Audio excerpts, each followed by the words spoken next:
Welcome, everybody, to another episode of Strife's Sanctum. My name is Citizen Strife, and this week, we're going to do what we did a couple of months ago. We're going to do a post-game report and review of our experiences, mine and Leigh, of Final Fantasy. So we did Final Fantasy VIII. We knew we were going to do Final Fantasy VII, so we just bulldozed the hell out of it, because we're recording this in January.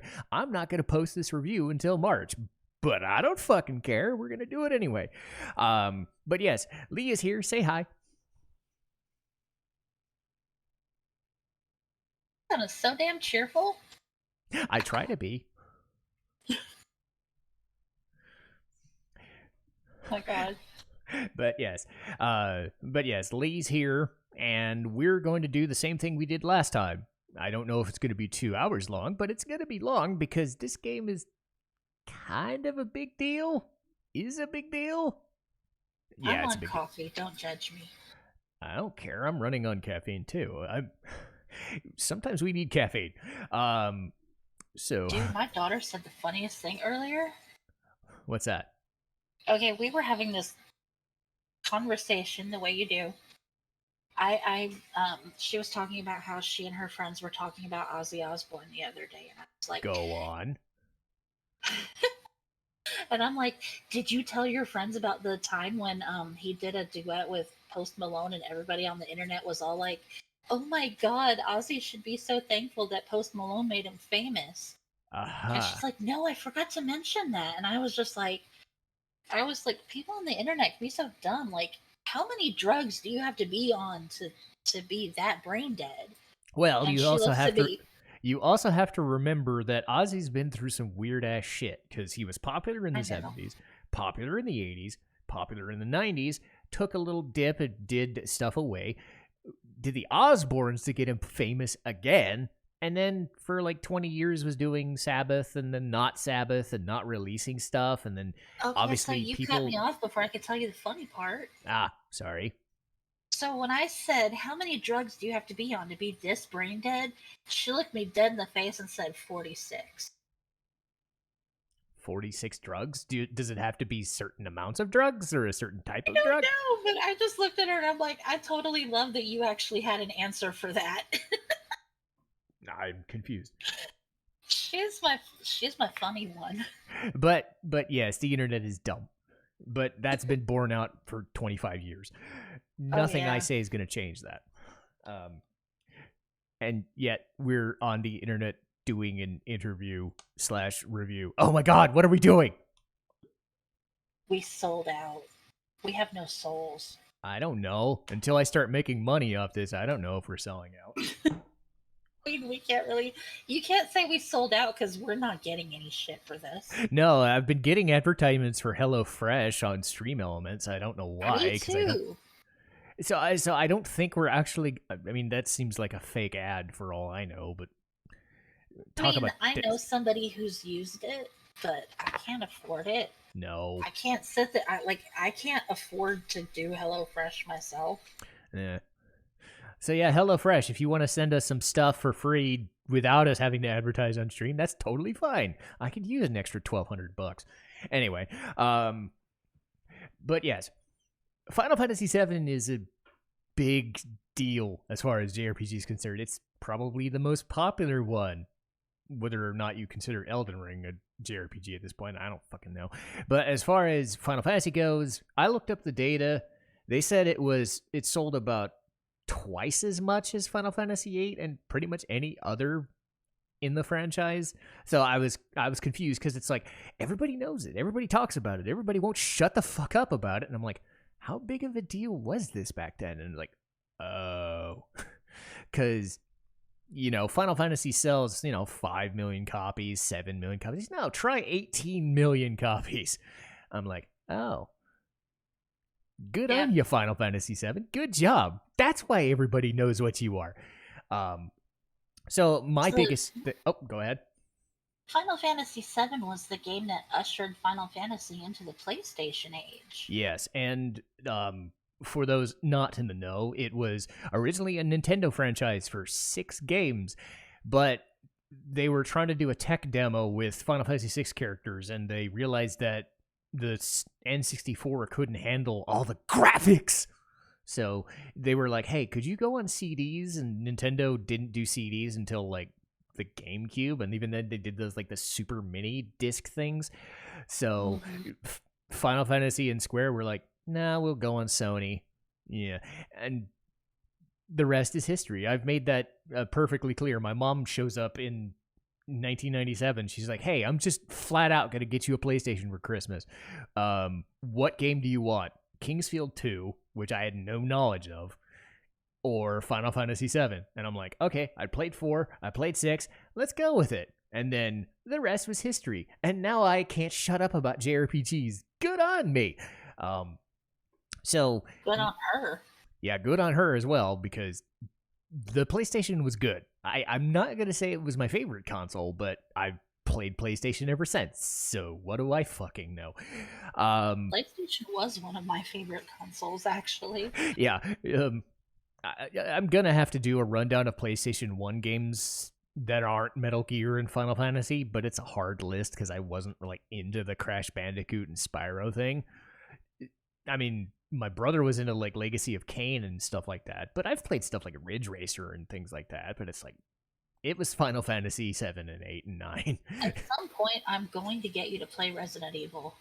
I mean, I have played it. I just didn't like, get into survival horror. Like Silent Hill 2 is like kind of an aberration in that sense. But again, it's not bad. Like I played 2 and I beat it. I just don't have any. I don't remember anything other than Leon and Claire being in the fucking city on fire and then going into the police station. I have no knowledge of anything else.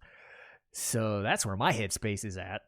Have you not watched any of the times that I played it on my streams? I mean, maybe a little. At one point, I was trying to learn how to speedrun it, but I gave up. How do you speedrun on tank controls? It's not hard. I'm doing basically for me, speedrunning was trying to complete the game in less than 2 hours. I mean, that seems doable. It's doable. I just haven't managed to get closer than 2 hours and 6 minutes. Well, let's see here. Anyway, my whole thing with Final Fantasy VII is I like it, but I don't think I like it in the way that it's this game changer, amazing experience. Like, most of it is for its time, yes. But a lot like Ocarina of Time is kind of like, it is a product of its time, and it should be left in that time, and there are better games out there. And there are better Final Fantasy games out there. I have like 2 or 3 that I find better than Final Fantasy VII. But every time I go back and play it, I'm always reminded of how good it is. And it always is like in that top 5 Final Fantasy spot. And playing this again did not change that opinion. In fact, I think I liked 8 more, but not enough to like change my opinion on it. 7 was what it was. I always liked it. What was your interpretation of how we played it? Of how we played it? Yeah, how you played it, and did it change anything about how you experienced Final Fantasy VII, or did any of your opinions change? No. My opinions have been the same for years. Good. That means we know what we're talking about. Yeah, I mean, well, I've told you this, and I've even mentioned it during the playthrough that we did together. Final Fantasy VII was my first Final Fantasy. It was my introduction to JRPGs, and it's one of the best memories that I have of the PlayStation era. Just spending the time that I got to spend with that game before my friend took it back. I absolutely loved playing. I loved every single minute of the game. I loved playing it. That first time playing it through when I didn't know anything about the game, And, like, I was barely able to get to the internet once a week to be able to look up information about things. Yeah, that was a thing. The internet was not readily accessible to me when I played this game. I was lucky if I went to the library once a week to use the internet at the library. Um, but I had to discover everything in the game for myself. And if there was something that I was having trouble doing, I had to wait until the next time I could go to the library to see if there was any information available on what to do. And it ended up leading to me buying the strategy guide for the game just so I would have information and not have to keep waiting a week to go to the library for it. I love those physical strategy guides. I don't know about you. Oh god, I loved it. The only strategy guide I had that I hated was the one for number 9. Yeah, because play online, buy our stuff, subscribe to our stuff, and nothing's changed. In fact, I think Square Enix got worse. It got way worse. But anyhow, yeah. But for me, Final Fantasy VII was like, at the time, it was one of the best games I had ever played. And that's saying something because I played A Legend of Zelda: Link to the Past, which is still the only Zelda game I really like playing. Yeah. And because that's kind of the sphere that we're talking about. Because when it comes to the popularity, a lot of it had to do with the marketing. A lot of it had to do with kind of a lightning in a bottle situation. I remember I think I told you on an episode once, there was like, I was sitting in a panel. It was just like a fan panel of Final Fantasy. And of course I was cosplaying as Rude at the time, sitting next to a guy who was Reno.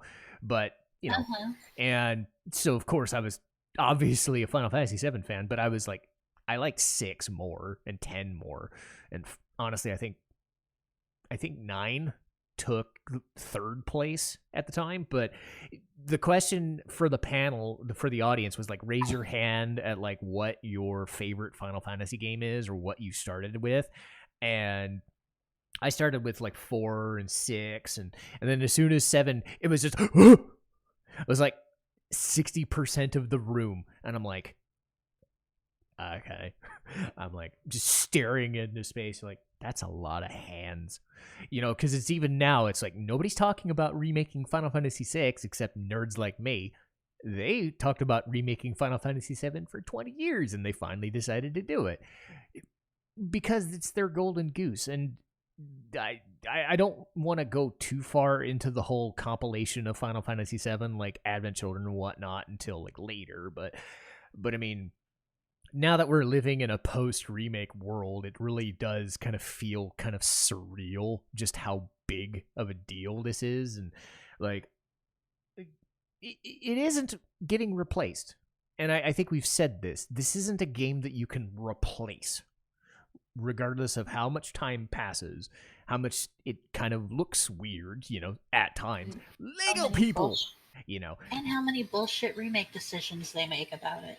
Hell yeah. And like, if you don't like the remake, that's fine. I mean, I don't like everything about the remake either, but it's still Final Fantasy VII, and it still feels like it. We'll get into that when it's time to talk about the remake. Yes. And we won't spend forever on it, but because it's not even done yet. That's the thing. No, and from what I've been hearing things, and I'm just like, if this is the direction they're going, please, I'd like to get off the train now.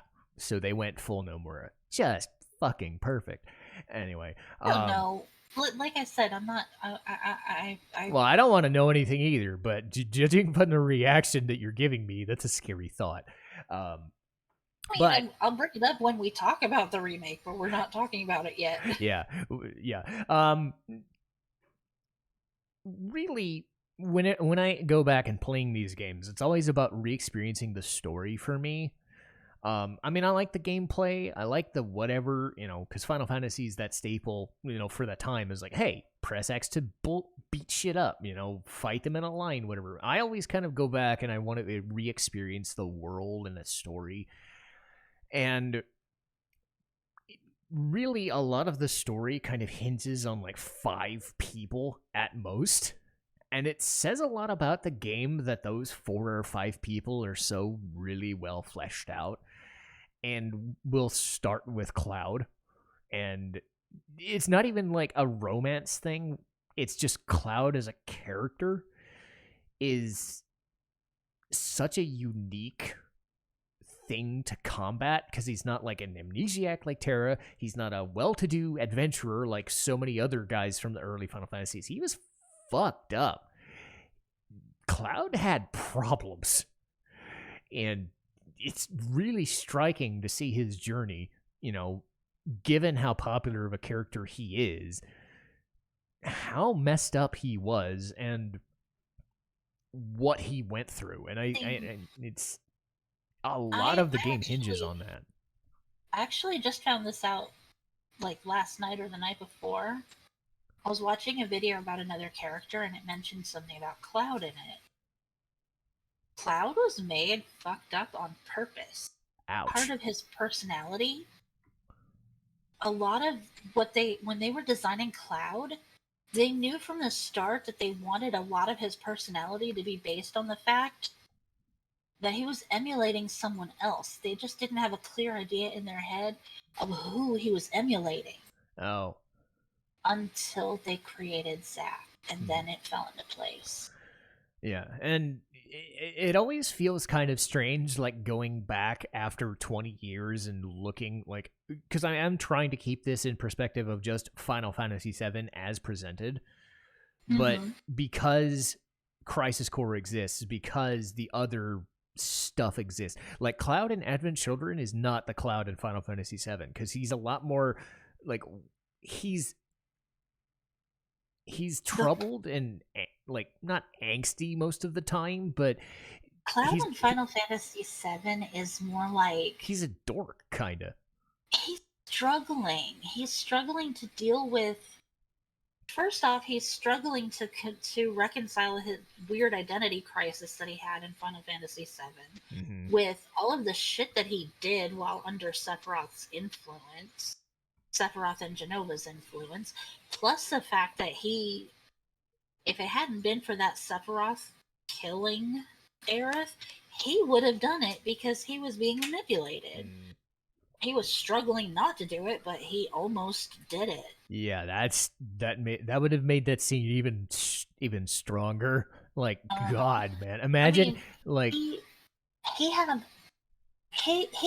really conflicted feelings about Aerith, but deep down he really loved her. Yeah, and it did strike me a little bit with Aerith's death is just how much of like Sephiroth was going to win either way. Because when we talk about Aerith's situation, like I don't think anybody knew. I sure as hell didn't. And it ends up becoming that thing where it's like the spoiler that everybody knows but nobody talks about. And can we say it's a spoiler? I'm like, we know what happens. But there are people who still don't. And there were situations like that in, say, Final Fantasy IV, Final Fantasy V, and even back as Final Fantasy II. You know, characters die. That's what happens. The fact that they put so much effort putting Aerith and Cloud together as a sort of item, irrespective of what Tifa does later, Aerith just gone. Like, there's no, like, hey, there's a way to bring her back. Hey, just use a Phoenix Stone. No, she's fucking gone. Like, even in Final Fantasy V, they give, like, Galuf's stuff to another character, so it's almost like he never leaves. Like, Aerith's just done. And regardless of what anybody says about that moment, like, that is some intense shit. I almost always cry when that scene happens.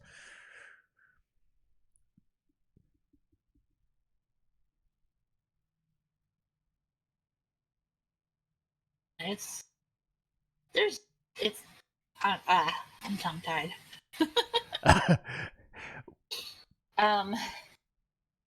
No, it's one of those just... Oh god, I had something in my head and I completely lost it. Well, maybe the question would be, like, if Aerith had survived, would she have still had feelings for Cloud as Cloud? Or would if she, because the whole thing is she sees Zack in him. She sees it like right away. And I think she even really Tifa, does. I think even Tifa does in a way. But Um, Aerith totally keys in on it. Yeah, Aerith is like Aerith meets him, and just even the way they met was really similar from what I've read. Yeah, it's like these people got to I think stop falling off of reactors and breaking my stuff. I think that was when they went back and they I have never played the Crisis Core games. Yeah. And I've never, like, before Crisis and Crisis Core, I've never played any of that. Mm-hmm.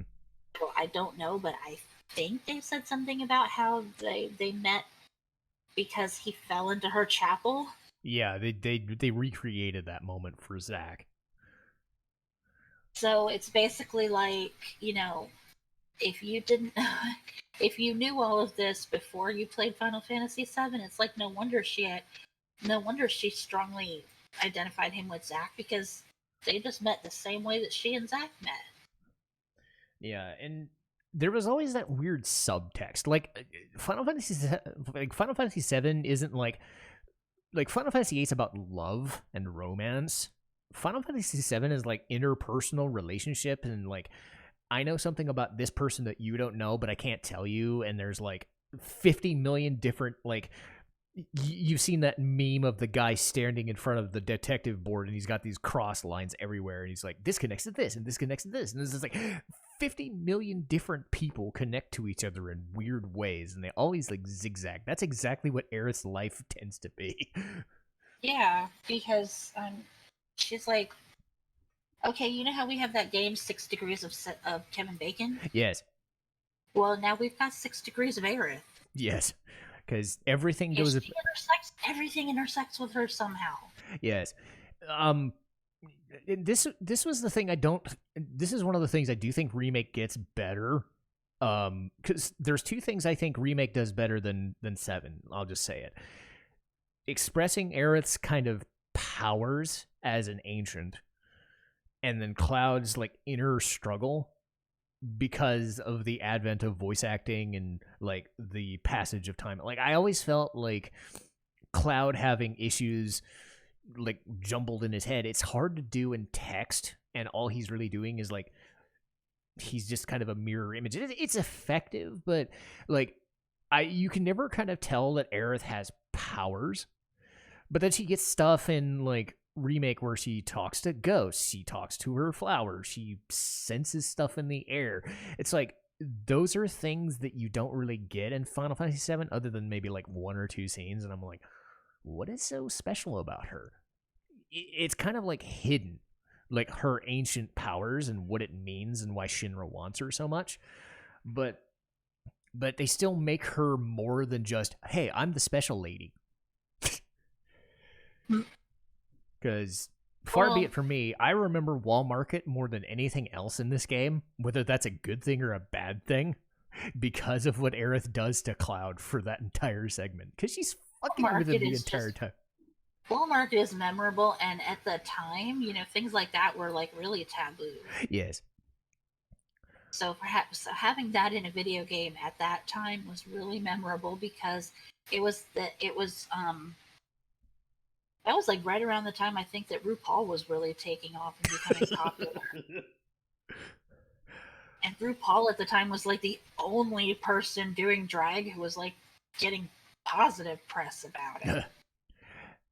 Because he wasn't going out and getting in all kinds of bad scandals and shit. Yeah. But I'm just sitting there in Wall Market, and part of the reason I like Aerith is because she's just sitting there with Cloud the whole time. It's like, why don't she dress like a girl? It's like she comes up to it, and you can see her in the video. She's just like kind of laughing to herself when Cloud's just kind of muttering. Oh, not just to herself, she's sitting there full on body quaking, laughing. Yes. Why do you think I did that scene with a giggle fit? And then Cloud forevermore is known as the dude who cross-dressed. He's Claudia. But again, and I think what helps is that Cloud, even in his messed up mental state, still kind of took it at face value. It's like he doesn't want to do it, but he knows like he's being led around like a fucking idiot, but he's going along with it because Tifa is his friend. And I'm like, you gotta fucking do it. Like, you gotta go into the sleazy honeybee, and you gotta deal with the dudes. It's just, Wall Market is just fucking amazing, but it says a lot about what Aerith is able to do, because Cloud kind of lets the girls kind of walk over him. He's a softie. Yes, but at the same time, like, his relationship with Tifa isn't nearly as like Aerith is like 1 year older, but she just has this power over him. Tifa and Cloud don't. And that's what I was always struck by when I was dealing with Wall Market, and we'll talk about Tifa now, is the different ways that Cloud and Tifa and Aerith all kind of interacted with each other, because this is before like love triangles and harems and whatever. Like, I was aware of shit like anime, So I was always like, I like Aerith more, but Tifa's great too, so I can't fucking decide. Neither can Cloud. So it's like, well, the game did it for me. Honestly, I think that if Zack hadn't died, I think that he and Aerith would have gotten back together, and then there wouldn't have been a love triangle. Yeah. Because Aerith clearly missed him. Yeah. She only latched onto Cloud so hard because he reminded her of Zack so much, and she missed him. Yeah. And she even said as much, because we went through the date in Gold Saucer. We had Aerith, and she said, I want to meet you. Mm-hmm. And Cloud didn't know what she meant. She was like, no, I want to meet you. And that's the weird thing, is you go into the Tifa situation, it's like Tifa's the only one who knows what the real Cloud is like. And she's the one that finds him. So getting to Tifa, it's like Tifa has this weird subtext where she's not like when you see characters like Tifa who punch things really hard and kick things really hard, you think they're super badass chicks and do all this great. Hell no, she is like very like unsure of herself and just doesn't know what the hell is going on. She's mostly kind of like following along with Barrett, just kind of by proxy, by association. She doesn't really want to go along with Avalanche and stuff. She's just kind of there most of the time. It's only until go ahead. Knows that. See, from Tifa's point of view, she knows that things with Shinra are bad, and that Shinra is a bad company and they need to be stopped. But she's not on board with terrorism. She's very, very iffy about that part of it. She knows that they need to be stopped, but she's thinking that there might be some other way they can do it without resorting to hurting people. That's the part that she's really hesitant about, is she doesn't want to hurt anybody. Yeah. And it ends up becoming a thing where, like, when we hear about Cloud's scenes with Sephiroth and the fire, Tifa knows everything. And she's kind of weirded out by the fact that Cloud does know things, but doesn't know things. Because she knows who Zack is, too, but not to the extent that Aerith does. That's the weird thing. It's like, the intersecting worlds. It's like Tifa knows everything, doesn't want to say anything, but in essence, her actions of not saying anything caused Cloud to go fucked up even worse in Disc 2. So I wonder if she also felt that she was responsible for his actions too. And that's just like, there's so much going on with those three characters. And it's mostly just because, like, she was really under the impression that Cloud was not in Nibelheim. Because she never saw him. He never took his mask off. Yeah. He was so ashamed of not having done what he said he was going to do that he ended up basically just hiding from her while he was back in town that time. Yeah. So she had no idea he was even there. Yeah. From her point of view, he was supposed to be there, but he never came, so she was really disappointed about it. But she met Zack and Sephiroth, and there was even a picture taken of them. Yeah. But then, she sees him all this time later, and he knows everything about the fire that he shouldn't know. But there are things that he should not, like, there are things that he shouldn't know that he does know. Yeah. And then things that he doesn't know that he should know. It's weird. Yeah. And it does kind of bleed back into the power that Sephiroth and Jenova have. Really, Sephiroth as a character, there isn't much. To me, it's the myth that he creates, because the game is effective at as like telling you and giving you this vibe that this Sephiroth guy was this amazing soldier, which he was. Like, they basically purposely in the game just make him unkillable, right? And we see that. We see it through his actions. So it's not like he's a mastermind villain, which I personally hate, as I've said before. He does a lot of stuff himself. Jenova does a lot of this on his behalf or through her own machinations. That's what it was always kind of screwballed with me, was like, what is Jenova doing versus what is Sephiroth doing? But at the end of the day, it all kind of leads back to Sephiroth has this power over people as this mythic figure, and that's unheard of. Like, even Kefka, as much as people like him, he's kind of a goofball. He does everything, but he's kind of a dork. He's Joker. He does all his crazy shit, but there's no myth about Kefka until late. There's a myth about Sephiroth from the get-go, and we don't even see him for like 5 hours. That's the crazy thing. But what is your take on Sephiroth and Jenova as villains? Personally, I think the only real villain is Jenova. Jenova is the calamity from the sky that crashed into the earth and caused the injury that's even that started all of this. It was the catalyst. And then the ancients did what they could to seal Jenova up and keep Jenova from being able to hurt the planet any more than it already had. And then of course freaking Shinra scientists found it. Yep. And they mistakenly labeled Jenova as an ancient. Which was a terrible idea. Mm-hmm. Hey, let's just keep this weird living being away. I think the only reason they mistakenly labeled her as an ancient was because of how old she was. Oh, yeah. I think that's really the only reason that they did it. Yeah. But then, during the course of their research, Professor Gast finds out that she's not an ancient, but the records don't really update that. The records don't really get updated with that information because Professor Gast, ends up meeting an untimely end. Thanks, Hojo. You fuck.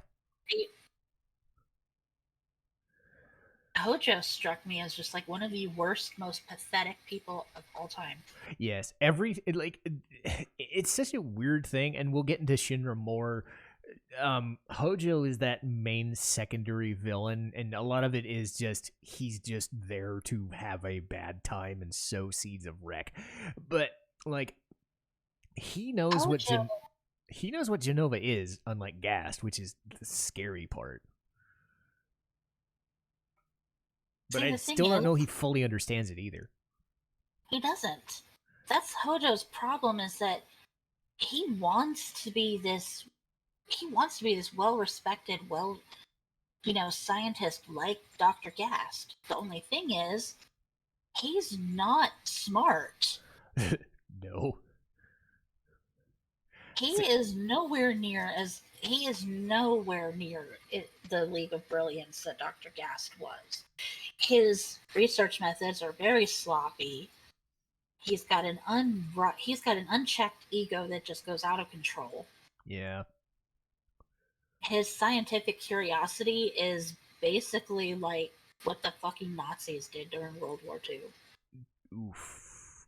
All kinds of like really hinky experiments, and it's just awful. I'm not even gonna say anything more than Well, and I think the game bends over backwards to make Hojo more important than he should be. And again, this bleeds into the Genova thing. It's like, how much is Genova's influence really affecting the Sephiroth thing? All of it. But all of Hojo's stuff is affecting Sephiroth too, because in the beginning, like when we see the Sephiroth of old, like he's super powerful, but he doesn't think anything of it. He's just kind of doing his job, you know. Mhm. And then It's that he sees Genova in the reactor, and he's been told his whole life that Genova is his mother's name. ew. So, that starts making him think like, well, wait a minute, if this is Genova, isn't my mother Genova? Yeah. What, then this is my mother? Yeah. So that's where he goes off the deep end. So And then he starts looking into his own past and finds out that he's a product of the Genova experiment. thank you again, Hojo, you fuck. Genova Project. Yeah, like, no wonder he went off the fucking deep end. Half of it was the fact that he ended up finding out that he was the product of biological experiments, which should never have been done. Ugh. And the second half was the fact that he had so much of Genova's cells in his biological makeup that she was able to exert control over him. Yeah. And that's why I say that he's not really the villain. Yeah. So because he's not fully in control of what he's thinking or doing. No. And it's weird because all of the effect is Sephiroth. Like all of the ephemera now is Sephiroth as the guy who did the fire, the everything. Like, yes, to an extent, but like Genova killing Aerith, that was her doing, because every time you fight Sephiroth, you're actually fighting Genova. The only time you're facing Sephiroth is that final scripted battle, it seems like, or even the finale. It's like, what part of it is Genova and what part of it is Sephiroth? It's always been kind of that, like, give and take, you know? And like you said, I think Genova is the real main villain character, but all of the subtext is Sephiroth after that. It's like everything is Sephiroth. No, Genova gets nothing, like no character. So she's like hidden in the background, and that's always been the kind of strange thing about it. Well, yeah, because Genova was never meant to exist as an actual character. Oh. She was always just supposed to be the thing. Like, somehow she's not dead, but she's not autonomous anymore either. Okay, so more like a force of nature rather than an actual villainous creature. Yeah. Okay. Like, she's kind of like a tornado that can think. Ew, that's a scary thought. Yeah. Like, she knows how she revels in her destructive ability, and she can plot where she wants that destruction to go. Hmm. And she'll do anything she can to make that destruction happen, including controlling other people. Yeah. Because, of course, Shinra can't leave anything alone. No. They freaking inject Genova cells into a lot of people. Like, that's how they create soldiers. Yeah. I mean, they sit there and tell them that they're being infused with Mako energy. What's really happening is they're injecting Genova cells into them. Yay, I'm a superpower being. Why do I feel so wrong? Which opens it up later for anybody who's got Genova cells in them. It's opened up for them to possibly become a puppet. Yeah, as we've seen in the, those weird guys. I can't even do the voice anymore because I'm putting too much effort. Don't. That's just way too freaking creepy. Yeah, but yeah, it's those weird guys in black capes. If they're, because that's the weird thing, is like Cloud is like on that level of spectrum, but at the same time survived it. Uh-huh. Other people are not. There was just something about him. that just, he's got like incredible fighting spirit. Yeah, and I think to an extent Zack too, but not like they didn't focus on it as much. But that's how they were able to avoid that vegetative like reunion weirdness. But to me, getting back to Hojo, that was one of the things I never understood. And this goes back to Final Fantasy IX's weird plot dump. I think they were trying way too hard to put the sciencey weird bullshit into the story. And I think you told me my criticism was, why not just call it PTSD about the Sephiroth incident? You told me PTSD didn't exist, or if it didn't, it wasn't something that they would talk. So they came up with a different method of explaining Cloud and Sephiroth and Hojo and all that stuff. It ended up being really sciencey. It's the truth. Back then, people only recognized PTSD as something that happened with war veterans. Oh, yeah. Like people that had been in wars. So it wasn't something that was widely diagnosed outside of war veterans. Okay. And it wasn't something that was ever really talked about, because back then mental health was still kind of a taboo subject. Yeah, and if you admitted you needed therapy, people looked at you and thought you were just crazy because you had to be in therapy. Yeah, and Japan, for sure, even more so than America, does. Oh yeah, and Japan, they were like, they still do in some cases. It's just like your mental health, while it's important, it's something that should be kept completely private and not discussed. Yeah. So having something like that, mental issues, they're not going to immediately jump on the PTSD bus back then to illustrate it. Yeah. Because that was my main criticism, knowing that they probably weren't thinking that at the time. They came up with that weird sciencey method. Like, I get it, but I also wonder if Hojo is really necessary as a villain, because if you'd worked around that whole sciencey bullshit, you didn't need Professor Gast. You didn't need Hojo. You had Cloud and Sephiroth and Tifa and Zack, and, Aerith was coming later. You can see my criticism of Hojo as a character is effective, but also unnecessary. Yeah. I just think in the sense of streamlining that story, because it's an effective story because Cloud is such a unique character, but going back at it, there's all of these cutscenes, the Nibelheim past, the Genova reunion, Hojo going apeshit and talking about, oh, he's this and whatever, and then they kind of bend over backwards, and that's, you might know this better than I do having played Parasite Eve, but that's something that they were doing in the late 90s, was doing a lot of sciencey stuff. Like, Final Fantasy's always been weird, but I don't know. I wasn't as fond of that as I wanted to be. That would be my main criticism, is I don't think it was a streamlined story. I don't hate it, but wasn't. I also don't. The story, the story had so many different things about it. Like, it kept evolving and changing.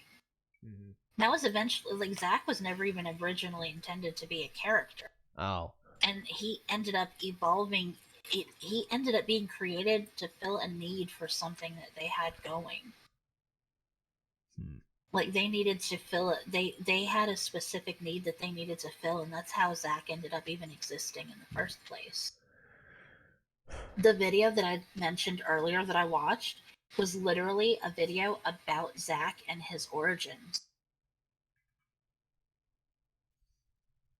Yeah, because it's weird, like, trying to interact and intersect 7 as its own entity without going into Crisis Core and Advent and whatever, because you can't really do that. Like, that's the weird thing, and I guess we can talk about it now before getting back to Shinra, is Final Fantasy VII Remake and basically redoing Midgar, redoing how Zack exists, redoing how all of the stuff exists. Because I think, like, even Crisis Core Reunion, like, it's supposed to be a 1-to-1 remake of Crisis Core, but it's still going to have an impact on things in the remake, which is, like, that's so crazy. part of why they ended up making these games about Sephiroth and Zack was because of the unexpected popularity that they found out Zack had. Yeah. He had such a small part in Final Fantasy VII, but he turned out to be like this runaway popular character. Yeah, Vincent and Yuffie had the same thing. It's weird. Well, Vincent and Yuffie were always intended to be part of that game. It's just due to something or other, like they almost didn't make it in. Yeah. Zack was one of these characters that was like, he had to be created to fill a specific need. Like, part of what led them to create Zack was the fact that when they were coming up with the original characters for the game, Sephiroth and Aerith were supposed to be brother and sister. That's why their hairstyles are so similar. No. But then No. it changed. No. I'm glad they changed it. Then, once they started working on the story, they realized it didn't work for them to be brother and sister, so they were lovers instead. Even worse. Dude. What, Sephiroth and Aerith falling for each other? That's so interesting. Then it turned into this thing where it ended up not work, because the story kept evolving and changing and rewrites kept happening. It didn't work for them to be lovers either. So they still liked the idea of Aerith having a lover in her past. So they made Zack. Okay.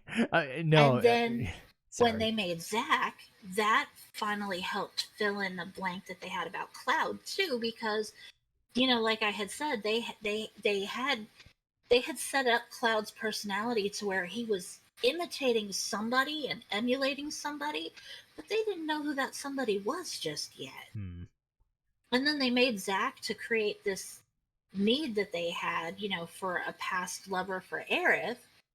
And then it became, kind of this thing, like Zack has some of Cloud's original character design. Cloud's originally designed to be a dark-haired guy. And then they ended up doing that for Zack instead of making Cloud a blonde guy.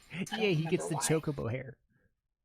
But then they decided, since they're making this guy to be Aerith's past lover, he can be the guy that Cloud is emulating, because this dude's super cool and he's heroic and noble.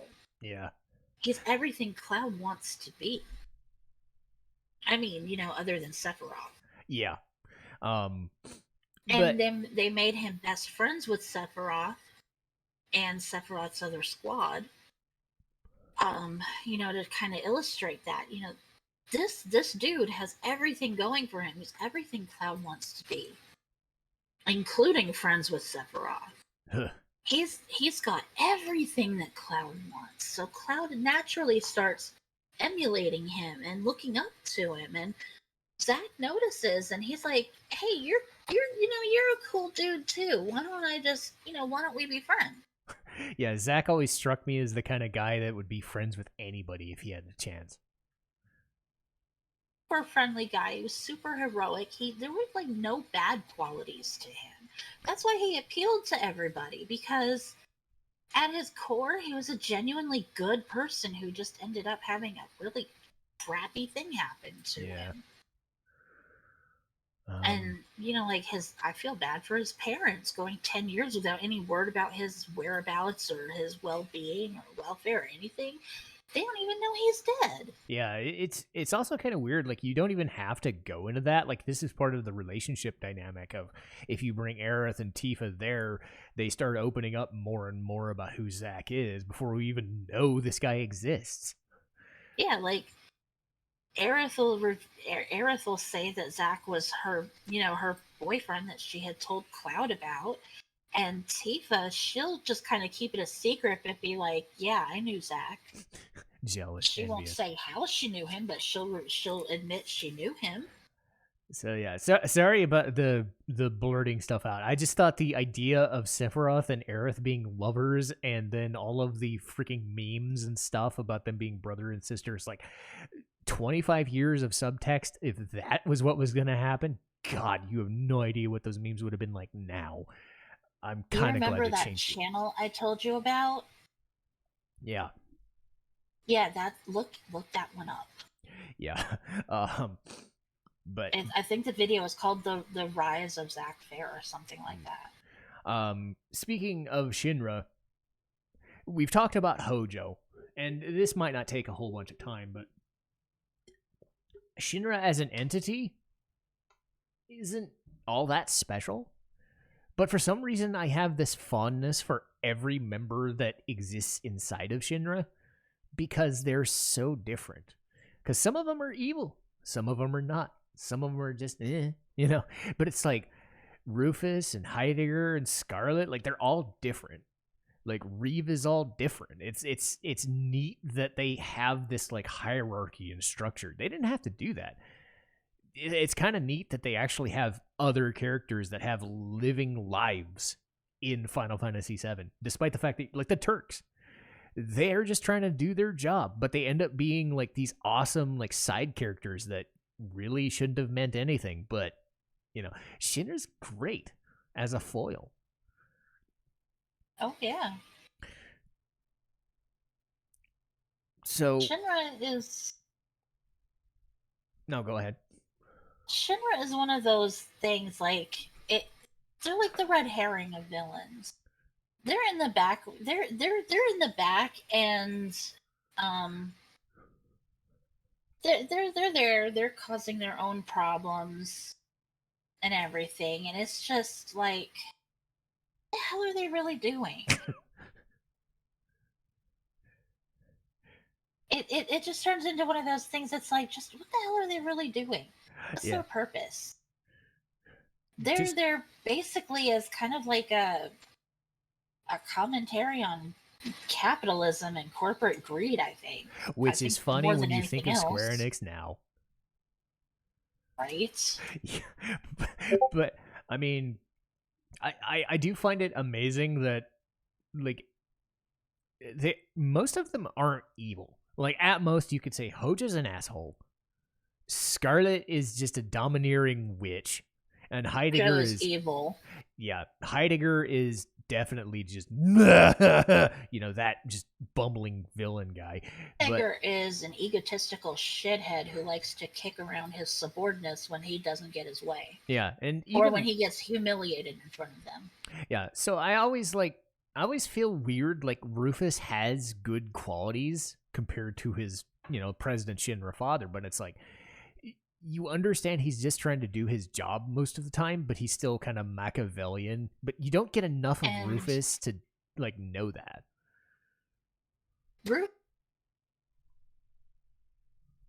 okay, the dad has got his own shit going on. Shinra Senior, he's got his own weird psychoses going on. He's just got this god complex. I'm the king of the world because I'm the head of this corporation. Yep. Rufus is like, my father's full of shit. I'm gonna do things my way, but I don't think I should be coddling people. I'm just gonna rule with an iron fist. Yeah.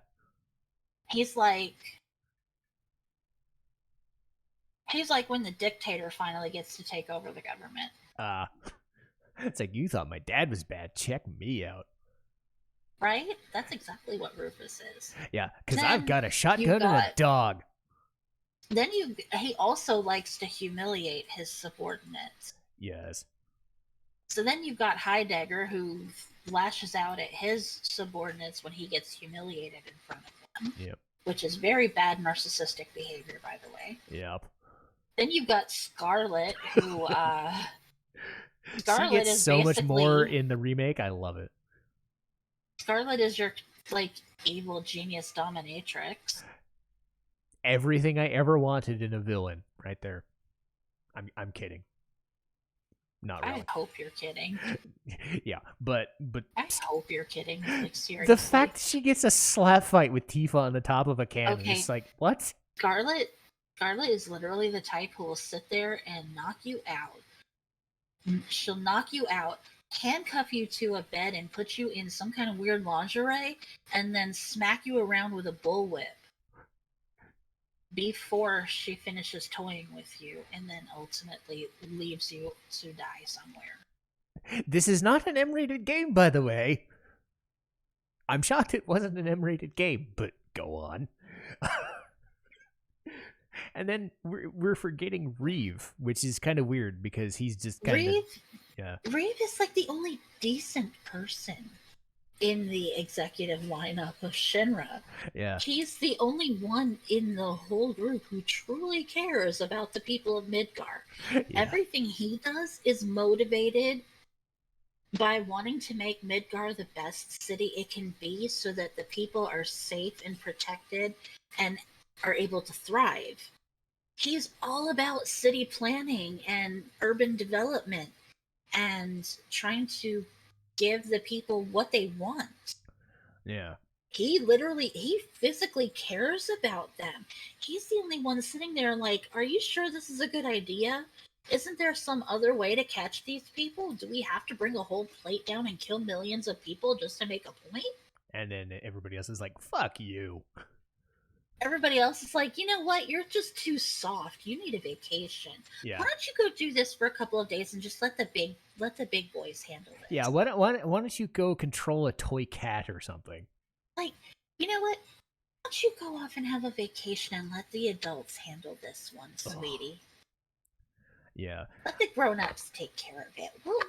We'll take care of all of this for you. Just let the grown-ups handle it. Yeah. Oh, go ahead. He rebelled against them. Like, no wonder he sat there and infiltrated Cloud's group with a stuffed fucking toy cat. Yeah, with an accent that I could never keep straight. You know, like I said, they never wrote that he had an accent. Yeah. I think that whole accent thing was just something they decided to do for the voice, for the remake, because of his name. Yeah, that makes sense. Like, in Advent Children, I think he only had like 1 or 2 lines, so you could barely tell he had one, but I seriously think that was just like a creative decision they made on the spot. Yeah, and I think he had more stuff in Dirge of Cerberus because Reeve was a character in that, but like... I never played Dirge. I never played it or saw anybody play it. Yeah, I've seen it. I don't suggest it. It's Devil May Cry, but worse. But I mean, it has good voice actors in it. I mean, the people who did Advent Children were in it, but it's like, I actually played the original Devil May Cry. I hated every second of it. Ouch. I played it all the way through and beat it. I hated it.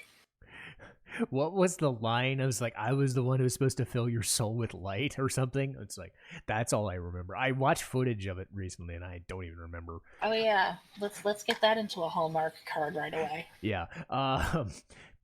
But yeah, high praise. Dirge of Cerberus, Devil May Cry. Right. I guess Devil May Cry is one of those things that it became a thing because it was the first to do it. I don't fucking know. Devil May Cry became a thing because they were trying to make Resident Evil 4 and they fucked up. That makes sense. But we're talking about Shinra, and we're talking about the remake in a way. We're talking about Midgar. And I have to admit, a lot of the fondness for Final Fantasy VII is Midgar. Oh, excuse me. A lot of the fondness is that Disc 1. Like, I have a fondness for Disc 1. I don't know if anybody else does. I think it's Midgar being as much of a staple as it is that is such a like unique setting.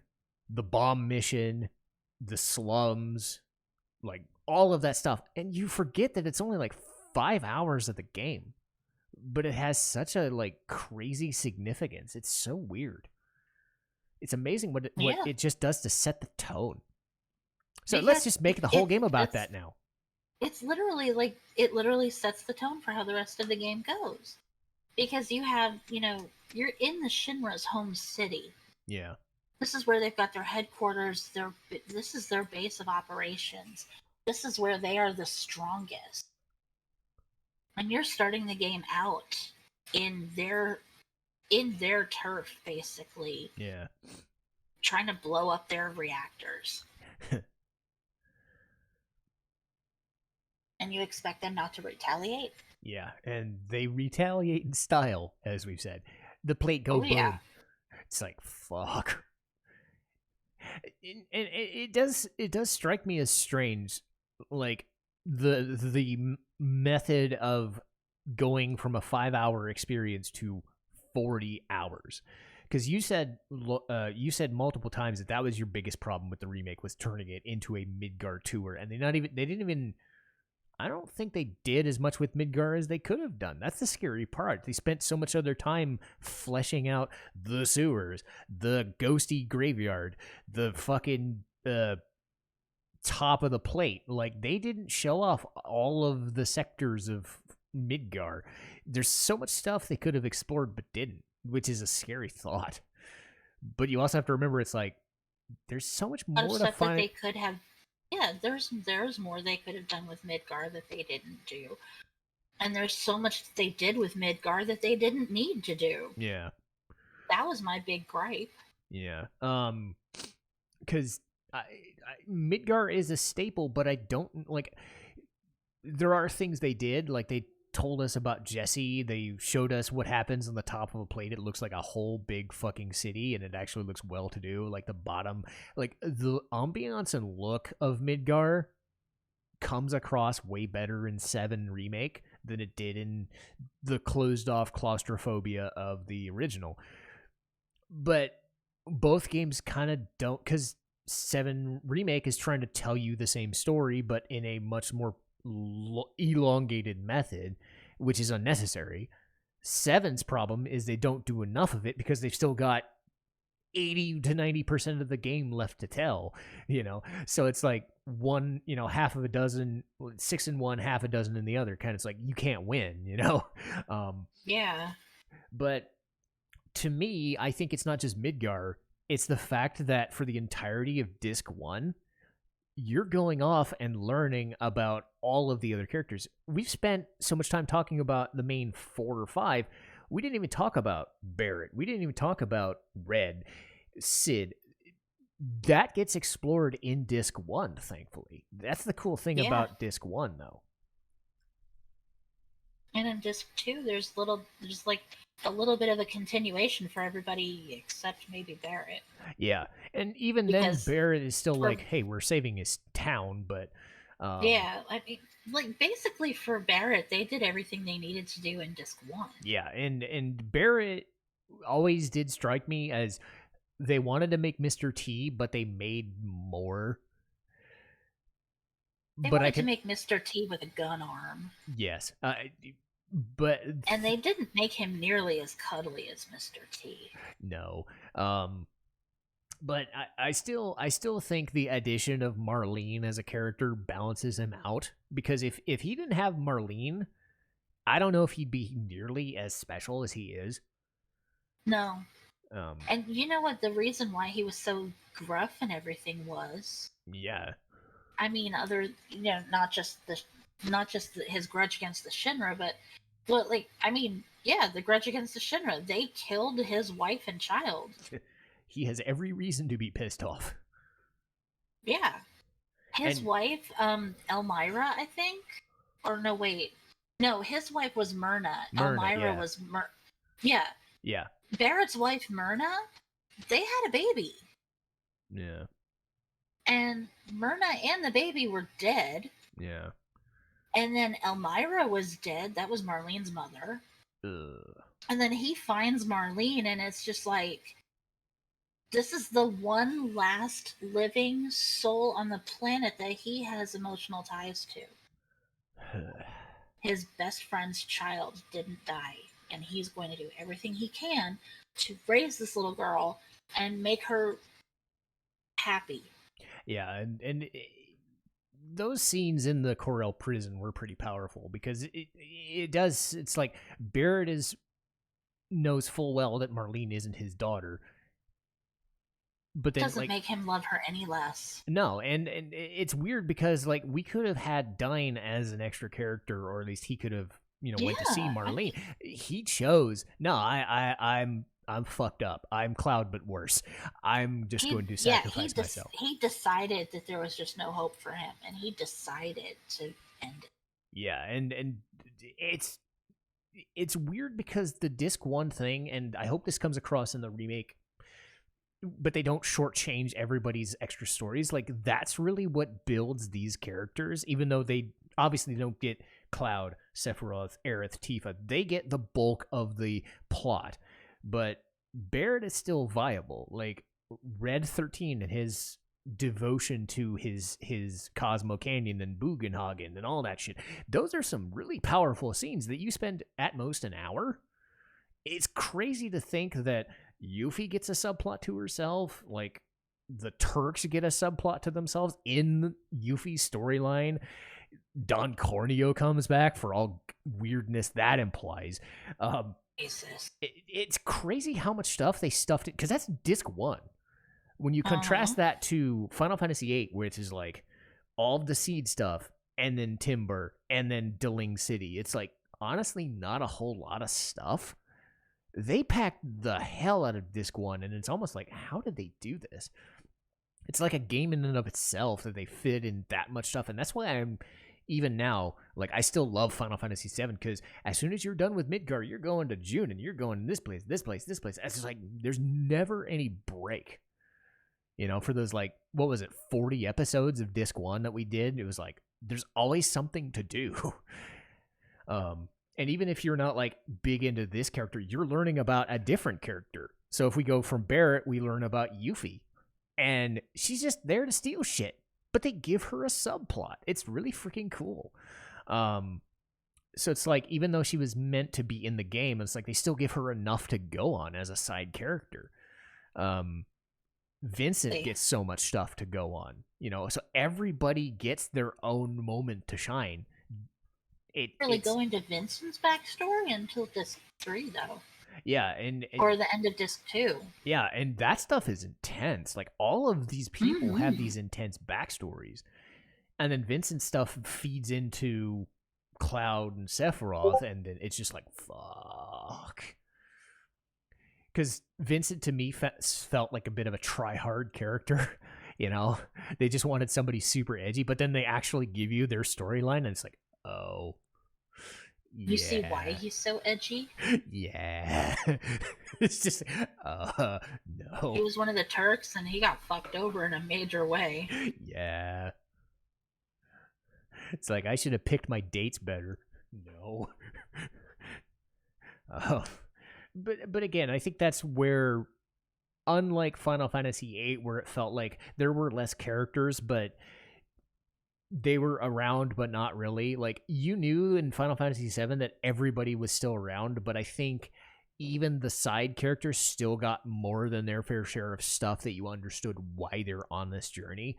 I never felt like Zell, Selphie to an extent, but Quistis and Irvine, I don't think really did much. And it just felt to me like they were there as friends. I think that's it. They were there to be there. Yeah. But 7, like, you can understand why most, if not everybody's still trying. Like, Yuffie, to an extent, like, you're just like, oh, she just wants to steal stuff. But it's like, it's still a motivation. She still hates is still Shinra. She's doing everything she can because, 1, she does hate Shinra, and 2, she wants her hometown to go back to being the glory that it was before Shinra defeated them. Yes. So that is a pretty strong motivation. She's not just the materia thief that everybody writes her off as. She literally is doing everything she can think of in her power to do for her hometown's improvement.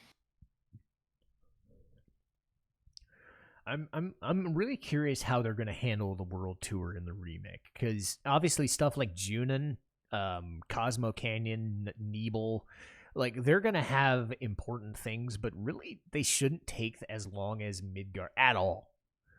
If they are smart, they do a lot with the backstory, but then they just get moving. Like, a chapter should be for every area, but I don't know if they're gonna do it. Like, there's so much in disc 1 that they didn't even get to in the first game, and I'm like,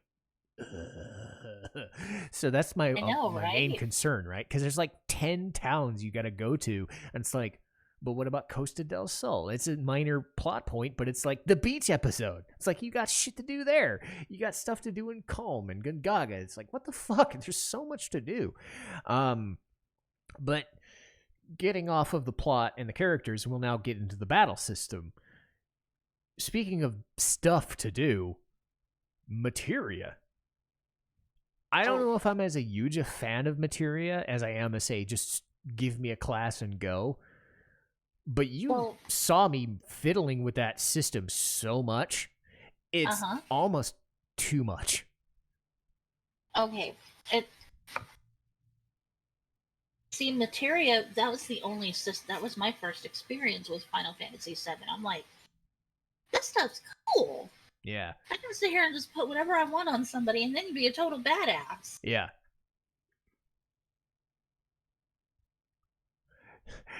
I'm reminded of break right there. Oh no, it's fine. I'm reminded of Barrett trying to get an explanation of materia, and we were just sitting there going, "Nope, we're not going to explain it." No. Okay. Do you know why Cloud will sit there and say, "I'm not going to bother"? He's like, "I'm not going to bother explaining it to you because you just won't get it anyway." Do you know why? I went through the materia tutorial in my stream. And at the end of it, Barrett will still say something like, "Okay, he's like, I still don't get it. You're in charge of all the materia." Way to waste 5 minutes of our lives, game. He's like, "I still don't get it. I'll just have Jesse explain it to me again later." Because really, a lot of what Final Fantasy VI did with the Esper system is enhanced to this degree. What they did was they turned the magic of we get magic from certain espers, we now turned into magic orbs have their own specialization. So almost every skill that existed in Final Fantasy 4, 5, 6, whatever, is now its own thing. Like if you want to be a knight, you turn into cover. If you wanted this, you could do a counter. Like there's so many weird mechanics. If you just want to cure people, you can level up cure. You want to do this, you gotta level it up. And like, and it's weird how like at the initial part of the game, you could do certain things, and then as soon as you just build, there comes a point where it's like you're given like 20 different summons, and you're like, which one do I fucking use? You've been giving me different summons every 5 minutes. I just had Leviathan. Now you're giving me Bahamut? What the hell, game? So it's like, I'm like, I have to pick and choose. But I also understand the allure if this is your first time playing a game. This is your choice. I think I understand why 6, 7, and 8 are so different from the other games is because you can pick and choose. There is an allure to that as a new person or even as somebody who is experimenting. Because in 9, you can't experiment at all. You're kind of stuck with Garnet's the healer and the summoner. That gone. You know, and even I think 10. that's more to, to attest to the fact that they made 9 purely as nostalgia for all the old school fans of the Nintendo series. Yeah, because 1 through 5 are very... I mean, 5, you have the battle system, like the job system, but it's still pretty strict in what you can and can't do. In 7, you can put any materia on at any time to any character you want, and it does the same thing 8 does, where the characters themselves don't feel special. The materia does. But that's the balancing act, because you have all this experimentation and you're like, hey, I just want to use spells, or no, hey, I want to basically murder dudes with status effects. You saw me late in the game, I would just pile on status effect magic to a attack, and then everybody would die. It's like little cool things like that. Or as soon as you get Knights of the Round, you're like, okay, game over, I'm done. Like, who needs strategy? Because Knights of the Round exists. But then you chain this thing to this and this thing to this, and it's like they left nothing to chance. It's almost absurd how many options you're able to do. I don't even know if anybody's ever figured out how many different combinations of skills and stuff you can do. It's just mind-boggling. It really is. Because I did stuff I'd never even done before. Like, I've done... I didn't do it for this playthrough, but I know for the last couple of playthroughs I just want to do character classes. So if you're a summoner, you get all summons, nothing else. If you're a healer, you get all heals and stats and nothing else. That sort of restrictive thing. You can do that. So if you wanted to play it like a Final Fantasy 1 or a Final Fantasy 4 or say 9, you could do that. But at the same time, if you just want to dump contain materia, Ultima, and comment onto people, you can. And then as soon as you get the master materia, you're just like, nope, Cloud's got everything now. Bye. It was. I remember you asking me, hey, would you try not beating Sephiroth with, Knights of the Round for funsies? And it ended up being like a joke anyway. Yeah. So, but it's freeing. I think that's what I would say is the battle system is it's freeing. It's not very hard. This game is not hard at all, which is amazing to think about when you consider how hard the initial Final Fantasy games are. But there is something nice about being able to say, I want to use Yuffie. Let me use Yuffie. I want to use Yuffie stuff. Let me do that. So you can. Like, the only character that's mandatory for most of the game is Cloud, but everybody else is like, you want to use Barret? Do it. You want to use Tifa? Do it. So it ends up becoming a game of who has the best limit breaks, right? In a way, it's good to take time and build up each character anyway, because you want to build up their limit break. Yeah. And the cool thing is you'll find that some of their like level 2s and level 3s are better than their level 4s. I remember Anger Max, which is the level 3 for Barret, is better than his Catastrophe in terms of damage per hit. Because I don't think he hits as many times with Catastrophe. Cloud, obviously, Omnislash is by far the most damaging thing he's got, but Meteor Rain's still pretty good. Tifa's in that weird situation where she only does hits 7 or 8 times, but she gets to chain them. That's a cool idea. But then you keep missing with all the skills, and it's like, well, why did you have me miss? Damn it! You have Kachi, who's got the dice and then the slots. So if you really, really wanted to use Setzer again, why would you? But you can, you can tell I'm not a fan of Setzer or Kachi that much. Okay, my only experience with Setzer really is Kingdom Hearts. Yeah, and his slots are kind of crap, to be honest. His motives or his gameplay is fixed dice at the end of the game. As soon as you get fixed dice, you can do like 999 damage on a good roll. But other than that, he's just kind of, if you're good at slots, you're good.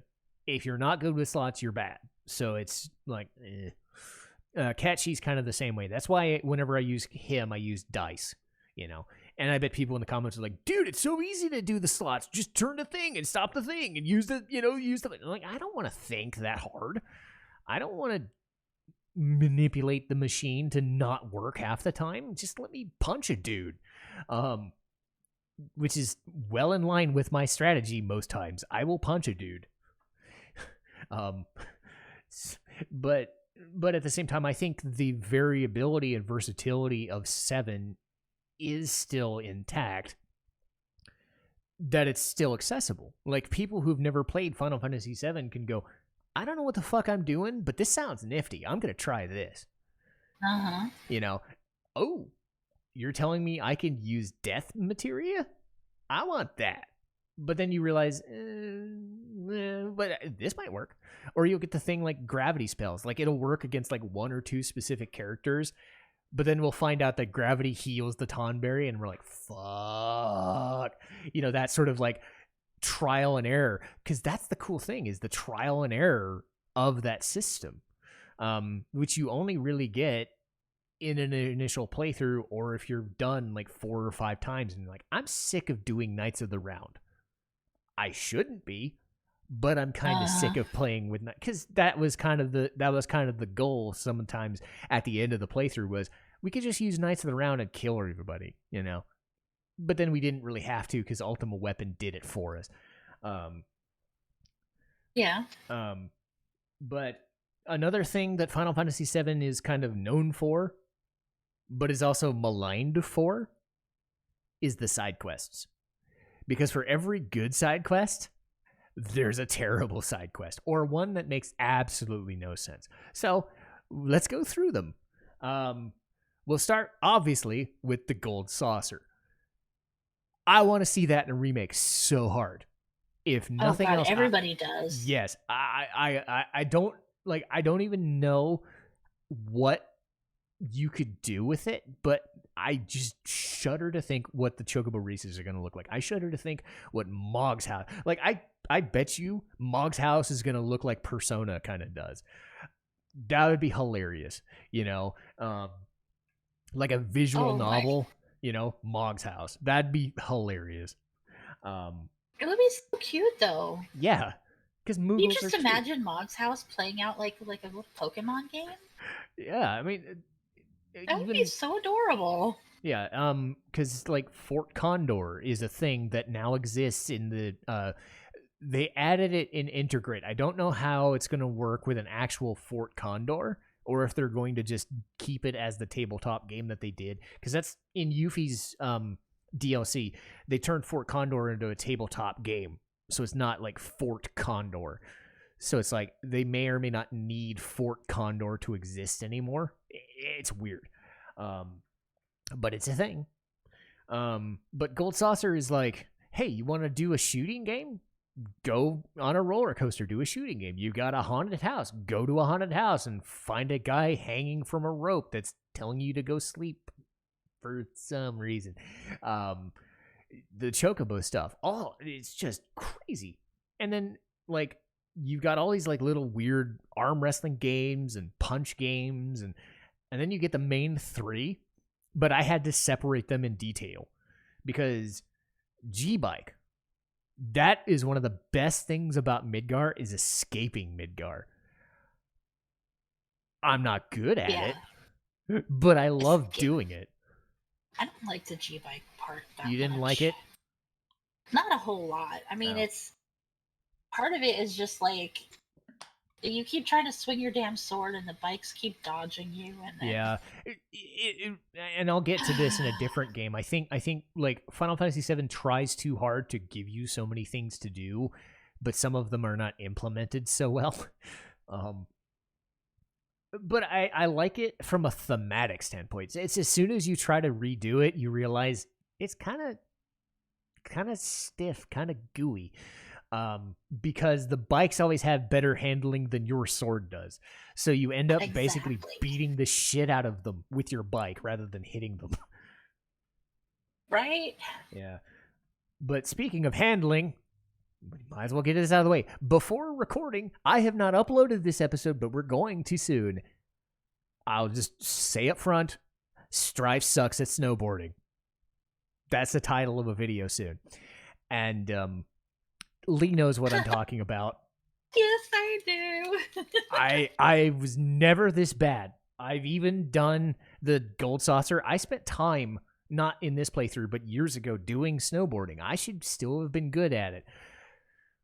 I don't know what it was, but in this game, I was just running into everything and running into every tree and running into a wall and jumping into everything. And it took like 5 minutes to beat that stupid level. And I didn't play it again. I don't know what happened. I just cannot snowboard for the life of me. Not that I've ever tried. Like I've gone on sleds, right? I would never snowboard, but why that doesn't translate to me playing a video game about snowboarding, I don't know. But again, you got rusty. Yeah, I got rusty and I just had to do it in public and I did very poorly. So much so that we ended up having a second dick joke that we weren't trying to have, but oh yeah. Yeah. So Leigh gets one in the beginning of Midgar, I get one during snowboarding, and it happened. But yes, for people who are decent at snowboarding, it's still kind of floaty. It's like a That's weird because we're immature and dick jokes are funny. Yes. But like snowboarding, much like G-Bike and even the submarine, is like really like floaty.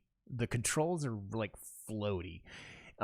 It's like gooey yet too loose at the same time because they're not designed to be. This isn't SSX. This is Final Fantasy VII. So they're like, are you sure you're describing a mini game and not some kind of like really bad hotel encounter? I don't know, but I mean, we don't know what happened in the Honeybee Inn because what happens in the Honeybee Inn stays at the Honeybee Inn. But not with the way they gossip. Yeah. But yeah, even the submarine. Like, you saw me in the submarine. I said when we do the submarine episode, like, I've beaten that in 5 seconds because I nailed the red sub in seconds. Other times I've failed. I've lost that guy and didn't know what the fuck I was doing. It took me like 5 minutes to kill him in this playthrough. It did. Because, again, it's like, I don't know the mechanic. Like, they're throwing so many weird little mechanics at you. And in most cases, you only get one try at it. The Chocobo Arena, or the Chocobo stuff in the Battle Arena, you get multiple chances at those. But the submarine, the snowboarding, you get one shot at it, unless you redo it. And it's like, well, you fucked up. You're taking a lot of damage. So, but speaking of Chocobos, we did it so that we didn't have to do Chocobos at all. But we still did it anyway. Because Chocobos are awesome. Oh, yeah. Because Chocobos were a thing since Final Fantasy II, but they've slowly kind of developed into... I think summons have taken, like, mythic and godlike proportions ever since, like, 10. But Chocobos are still kind of like this reverent, like, they're just nice horses. They're nice horses, and they're fun to be around, and like, unless they're trying to kill us, which they do in like mana games or something. It's like, they're awesome. Don't hurt them. So now we get to breed them. We get Chocobo World in Final Fantasy VIII. We get Chocobo Hot and Cold in 9. So it's like during that era, we were getting so much Chocobo stuff, and now we get like Chocobo racing games and all that stuff. Chocobo Mystery Dungeon. It's just like, it's cool. Except when you're trying to catch Chocobo. Yeah. That also happened. So we spent like half an episode, like 50 minutes trying to catch 2 Chocobos. And oh yeah. Let's just say it didn't work out so well. But yes, we were doing the method of no racing. So we had to use like soft resets or hard resets, and getting certain Chocobos. I was shocked, to be honest, how good that Chocobo was.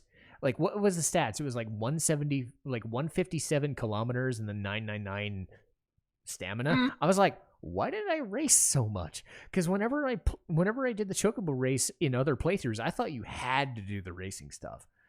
To find out you didn't have to race at all, and your Chocobo was still as good as any gold Chocobo you're ever going to get, I'm like, I felt stupid. But I'm glad we showed off both methods, because it's like, why not?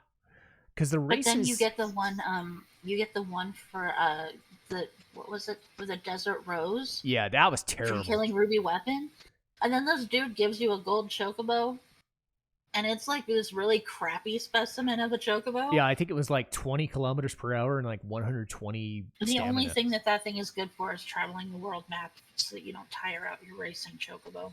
Yeah, and what's funny is you need Knights of the Round to pretty much kill the weapon that you need to get the other Chocobo. It's like, that is such a awkward, like, who came up with an idea of you can beat Ruby Weapon without Knights of the Round? I didn't use that method.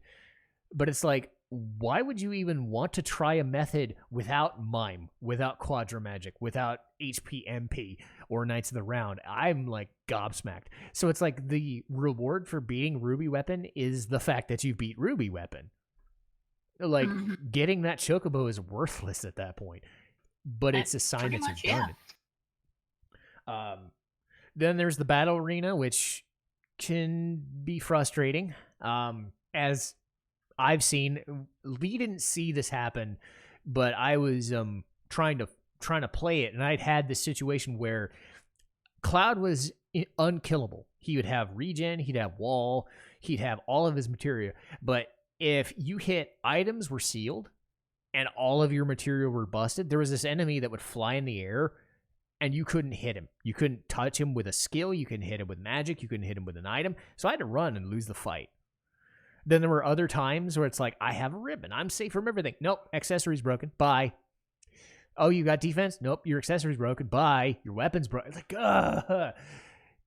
And it always happened, too, where if the accessory breaks, it'll hit you with Frog, or it'll hit you with Mini, just to fucking spite you. So I'm glad you told me to do that stuff off camera, because that would have taken like an hour of footage. Because, I mean, I like the battle arena, but it is frustrating. Oh, yeah. Because, like, you're trying to get those 96,000 points to get the W Summon and Omni Slash together. I mean, you could get them separately, but together they're 96,000 points. But for every, like, 8 to 10,000 point battle, there's going to be, like, 4 or 5. Oh, you only got 700. You only got 400. You only got... You can see why that would have taken forever. So that was a good suggestion. So now we've got an episode in the can at time of recording where it's like one episode of 2 battle arena fights. I'm like, that's way more convenient. But speaking of fighting, I was shocked. Absolutely shocked. Because you found this out, like, I think you said you were sleeping. Because I did this at like 10:30 at night or something dumb. I fought Emerald Weapon and then forgot to record it. Oh. So what happened was I was like level 62 or 63 or something. And I was like, I was just going to do an initial run. I had a plan of like 777. I was like, okay, well, we'll try it. And then try Knights of the Round. I had no idea I would do it. Because what happened was I did the method. He still killed me with the Revenge Stomp because I didn't kill him fast enough. And then there was Airtam Storm and Cloud died because I didn't have Final Attack. But I tried it again, and then I had enough to do damage. So I just... That's why when you saw the footage, it's like, you have to be very exacting against these guys to not let them do their damaging moves. And it ended up being one of those situations like, Emerald Weapon died in the second try. Ruby Weapon died in the first try. And I didn't even have Final Attack Phoenix or whatever. I was just like, well, let's see what happens with Knights of the Round, and let's go. And I was like, well, that was kind of easy. And I felt dumb because I'm like, well, what was it? You were telling me like halfway through the playthrough, it was like, dude, why aren't you fighting the Emerald Weapons? Like, you should just do it. And then I'm like, all right. I'll do it. Yeah, you weren't even going to, and I kind of shamed you into it. Yeah, it was the same with Fort Condor. Like, when I was doing Fort Condor, I was totally gonna just not do it, and then 40 minutes later, like, yep, we beat the guy. Yeah, and I'm giving you tips during Fort Condor. Yeah, I mean, I knew what they were, but it's like I just had no patience for it. I was just like, dude, you should do this. And I was sitting there like, I kept telling him what to do, and sure enough, he beat Fort Condor's battle pretty quick. Yeah. But like Fort Condor, everybody makes Fort Condor out to be this like horrible experience, and it's like takes forever. But it's like if you know what you're doing, it goes by really fast. I think it's mostly because I'm not a fan of the tactical games. Like Final Fantasy Tactics or Fire Emblem or whatever. I'm just not into that sort of style of game. I hate Final Fantasy Tactics. You just made a lot of enemies. I don't care. So yes, if you dislike this video, it's not because of me. Personally, I find that game style a little too slow for my liking, but I respect people who do. Look, I'm an old lady and I'm opinionated. So yes, you've heard it from her. But yeah, again, I think it's more that like I don't want to do Fort Condor more than I have to, and like if you want to and get all the items, there's like 20 different fights you can do in Fort Condor, and you only really have to do one. As Reno would say, don't misunderstand. Yeah. Just because I hate Final Fantasy Tactics does not mean I'm going to hate you for liking it. Yeah. And I think that's something we say all the time is don't hate don't shoot the messenger. Just try to have an open mind. But that's a different story for a different day. But it does, it does bleed into what I remember a video Pro Jared did was too many fucking mini games. Chocobo side quest, Chocobo racing, G-Bike, this thing, and then we haven't even talked about Fort Condor. Then we have to go Great Glacier, climb up the thing, and press square to do the thing. Then you've got to press square to do the CPR. Then you got to do this to climb up the fucking dolphin. Then, you can see where they're small things, but it's like every single little thing has to be like a mini game. It wasn't so much that they had like 5 or 10 solid mini games that they wanted to do. They added in, hey, let's do some squats to get a wig. Hey, let's do CPR on this 10-year-old girl. The squats was actually kind of fun, though. Yeah, the squats was fun, but you can see where if people are kind of weirded out by, I'm playing an RPG about fighting dudes in a line. What am I doing giving CPR to this girl that I just met? What am I doing jumping on this dolphin? Like, they're fun ideas, but they don't, like... That's where the issue of execution comes. Because they give you all these, like, weird, like, minigames that they don't really program very well. Hey, like, back then, Flipper was a thing. Yeah, I know. But you can see where I'm sitting there going, like, the Junin, not so much the Junin combination thing. I was good at it. It's the Junin running through the line of soldiers and getting yourself in the line. Otherwise, you fall back into, that sort of thing. The first one. I hated that part. I remember beating that by just hitting the button for triple speed by accident and just running off the screen. And I succeeded. I still don't know how that happened. I must have gotten to the trigger point the right way, but still had the triple speed on by accident, and it just came out of nowhere. I'm like, whatever, I'm done. I don't give a shit. Get me to the fun stuff. So it's kind of like I'm of two minds. Like, I'm happy they have the option, but I can also see if somebody is frustrated having the weirdness of, why are we doing this weird minigame to warm ourselves up in the Great Glacier? We don't have to do that. Most other games don't do that. I think it's a cool concept. It's kind of wonky, but I don't know. It's just weird. Final Fantasy VII is weird, It's just got a lot of weird stuff in it. Yeah. What isn't weird is the music. I love the music of Final Fantasy VII. I'm not gonna lie. I think that seems like such an obvious statement to make, right? But it's like, those first 10 Final Fantasy games, of course I like the music in them. But I like the music in 12, but it doesn't feel like a Final Fantasy game to me. But it's like, where do you pick and choose what Final Fantasy game is your favorite music-wise? Because we said this with 8. It's like, there's like 20 or 30 different songs I could point to and say, I love this song. Like, I love it. And everybody's just, yeah. Final Fantasy VII is the same way. It's like, everybody loves One Winged Angel, but I'm sitting there going, yeah, but this song, though. Yeah, but this song and this song. And what's weird about 7 isn't so much the music choices. I think it's the fact that compared to 8, and this goes into the visuals too, is how kind of hackneyed it sounds and weird it looks, because it was their first attempt at a PlayStation game. I think they still used MIDI sound chips rather than a full orchestra. So Final Fantasy VII still has this weird beep boop feel to it, but it's still kind of distinct. Like, no other game sounds like Final Fantasy VII, but it's also like, I don't know. Like, I like it, but I don't think the sound is as good as I remember. So it's like, whenever they redo like One Winged Angel or the like Final Fantasy VII Remake, when they remade the boss theme, it's like, oh, this is what I missed.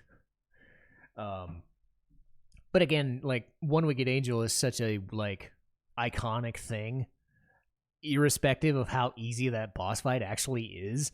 Just the moment of seeing Sephiroth descend while this like crazy ass opera / rock song is coming into your face.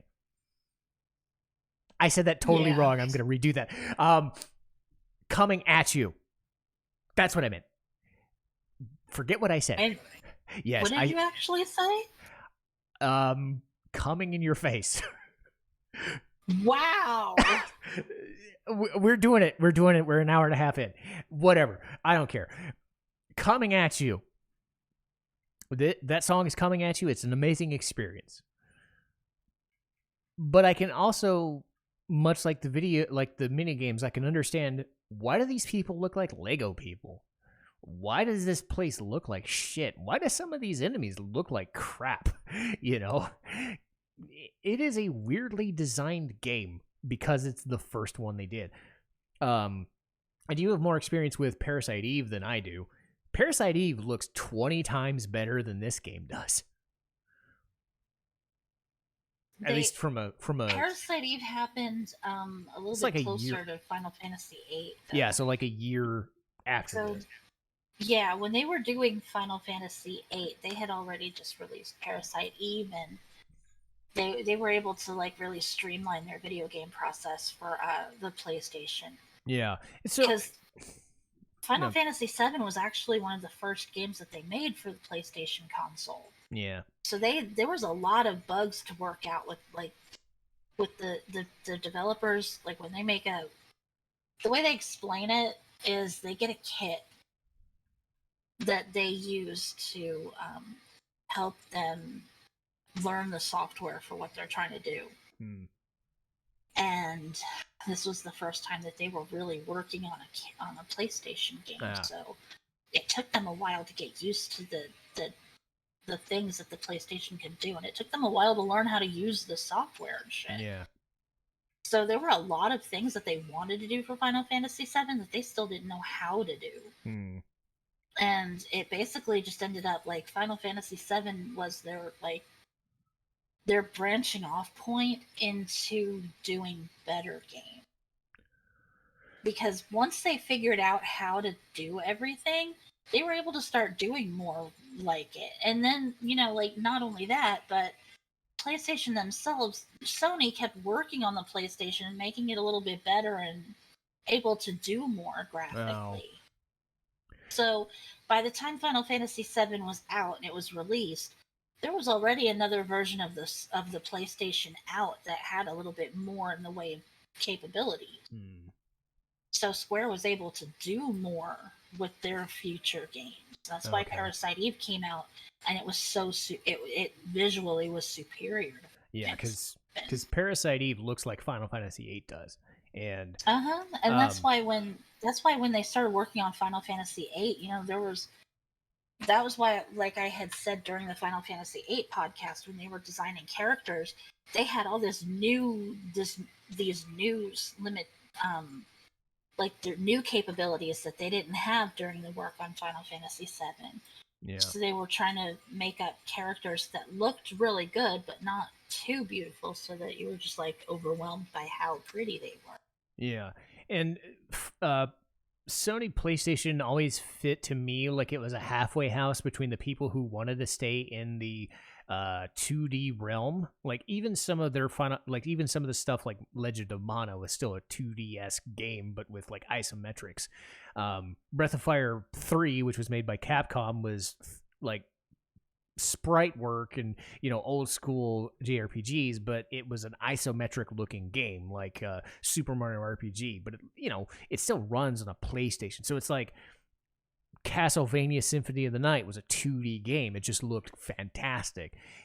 The music was not up to like a Sony PlayStation 2 or what recent music is like, but it's weird that you go from Final Fantasy VI being 2D, Chrono Trigger being 2D, all of a sudden being tasked to do a 3D game. Even like Ocarina of Time, for all the stuff it achieved, like that was still 1998, and Super Mario 64. I don't have as much fondness for 64 like Super Mario 64, but I know people who do. Like those are test run games for like 3D, and that's what people don't recognize about 3D is it changes almost everything you have to do about what you're doing when you have to think about a 3D plane. We're kind of lucky that Final Fantasy VII was kind of like half 2D, half 3D still. But still, it's like stuff like the Aerith's death scene, and then all of a sudden, like Sephiroth with his Lego hands is like, I've defeated you, and look at my Lego hands. It's like those scenes don't work as well because they look so weird.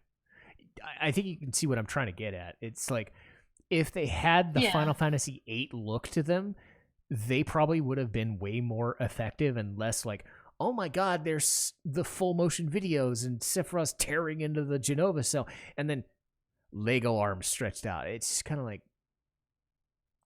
they look like used toothpaste bottles for arms, you know.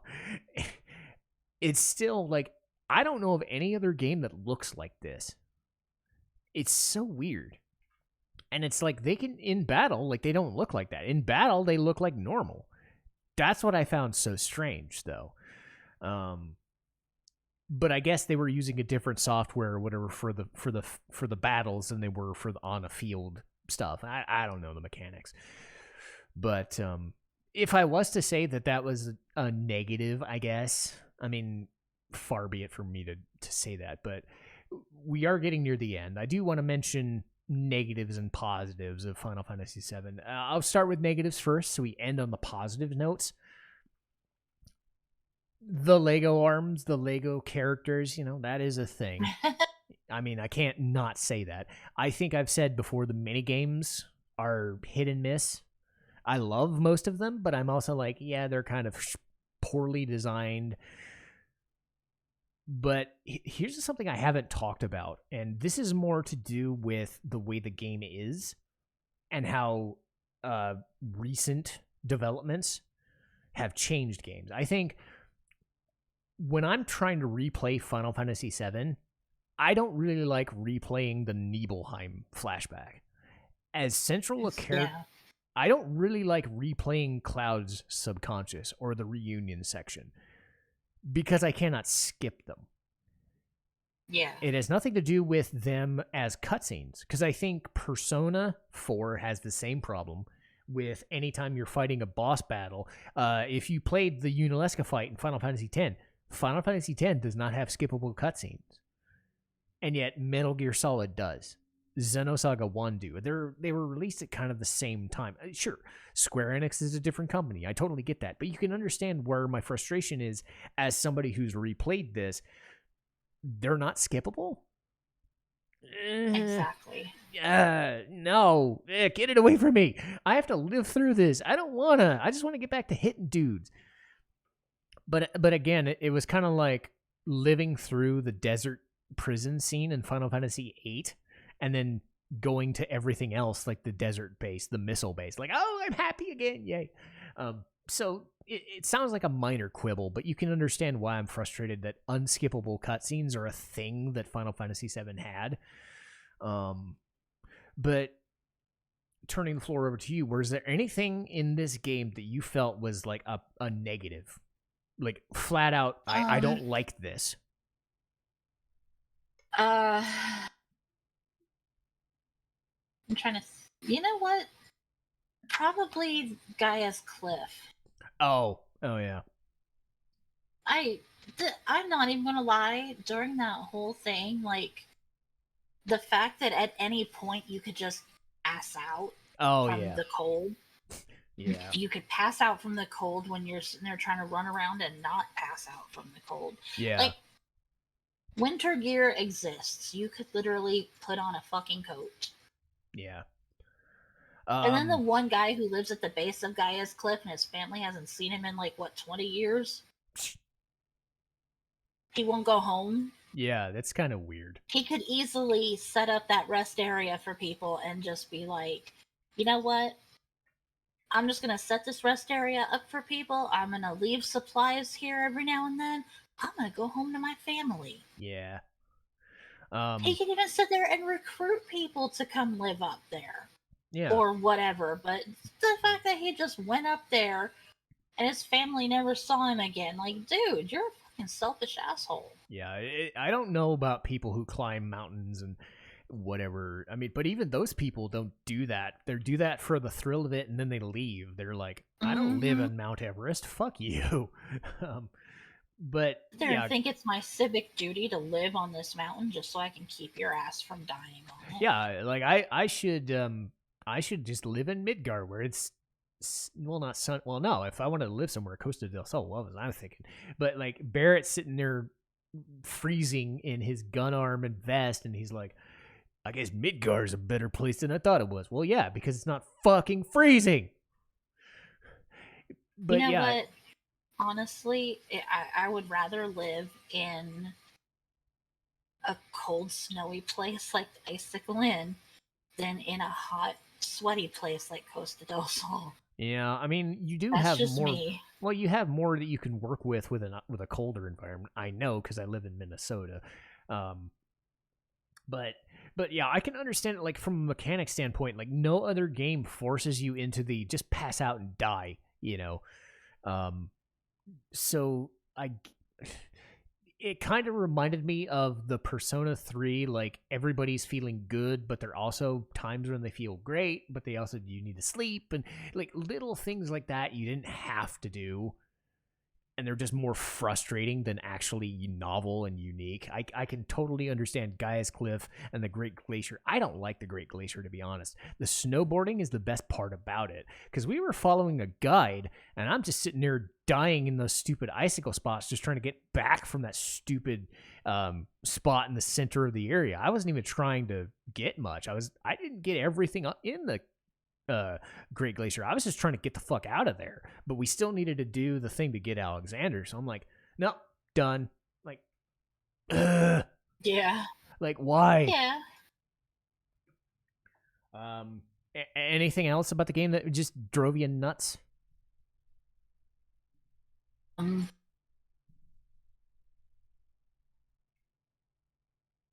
don't think of anything. I'm sure I'll think of something later when it doesn't matter, but I can't think of anything now. Yeah, but I guess that also speaks to how good Final Fantasy VII was, even from as wonky of a setup and an execution standpoint. It still has all of those characters we talked about. Whether you like Cloud, Aerith, Tifa, Sephiroth, all of the main cast, I'm in it for the cast, not so much the story. I mean, the story is what it is, but I think it's still a good story, because of the Great weird story. Yeah, the layers that they go to explain, because it goes into what I said before about Final Fantasy VIII is leaving things to chance and not liking that. And then you told me, no, just wait a minute, they'll explain everything. Shut up, just shut up. They'll explain it. Final Fantasy VII does, and even though it does have you like go back to Nebel to show you the Zack cutscene, you don't have to do that. You still understand everything that goes on with Cloud, but they give you that extra context. They show you the Vincent cutscenes if you want them there, you know. So it shows that they were thinking about how to tell this really layered story, but still give you, hey, do you want to go to Nebel? Do you want to go to Costa del Sol and have a beach episode? Go. Like the world tour. I loved seeing every city and every little nuance, like whether Shinra was involved or not, like Gold Saucer, all of that stuff, all in disc 1. It's as much as I love Final Fantasy X and how good its world building is, Final Fantasy VII is up there. And I think it just told a well-written story, but it did it really fast. Final Fantasy VII is a fast game. It doesn't seem like it's slow at all. That's something I also appreciated, was like you get done with something, you're on to something else. You're not stuck. Yeah. Unlike the Final Fantasy VII Remake, where, yeah, you're in a sewer for an hour. Have fun. Duh. You know, but again, that's just me complaining about 7 Remake because we had to, I guess. I think it also helps that the boss fights aren't so demanding, because Final Fantasy VII is kind of in the, it's as easy or as hard as you want to make it. As much as I prefer classes and jobs, the fact that you can mess around with materia until it's like the end of the day and you're still not done, like tinkering with the system, it's like, imagine what somebody new thinks of this. Never played Final Fantasy. You're never going to get a game like this ever again. This is the only game I know of that does a system like this to this degree. I'm floored by the amount of options that they were able to throw in, because they took 6 games worth of stuff and then added more stuff to it. Like, there was stuff in Final Fantasy VII that they did not have in Final Fantasy VI and V. And I don't think ever again they do anything like this. No other Final Fantasy game is like this, and it's kind of weird. Given how popular 7 was, it's like, no, we never do the materia system again, and we just do something else. Yeah. And see, like, one of the things that I meant to say earlier was, like, part of the reason why,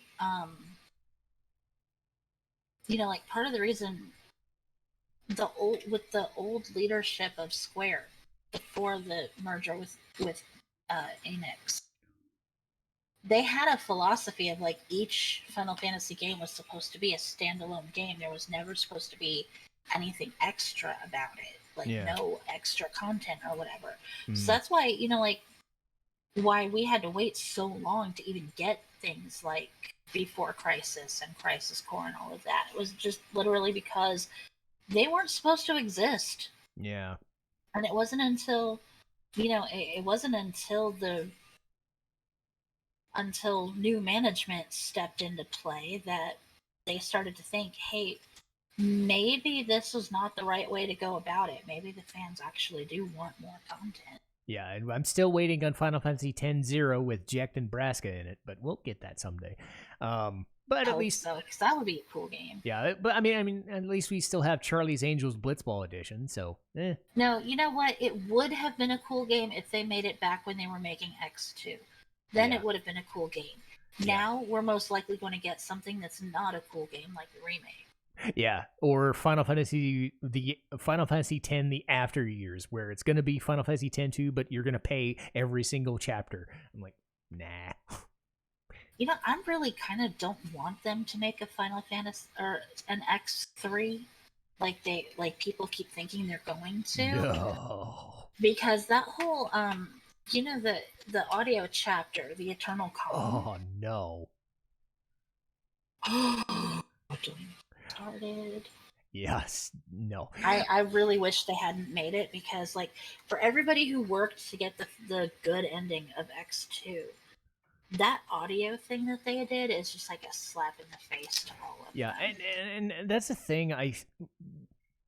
That's the issue with the remake too. Is, like, I don't think you're going to make anybody happy, because you have the people that played Final Fantasy VII, the OG, that were like, you should have just made new threat mod, but an official version, like the Pixel remasters. Like, nothing about the Pixel remasters is going to be a new thing.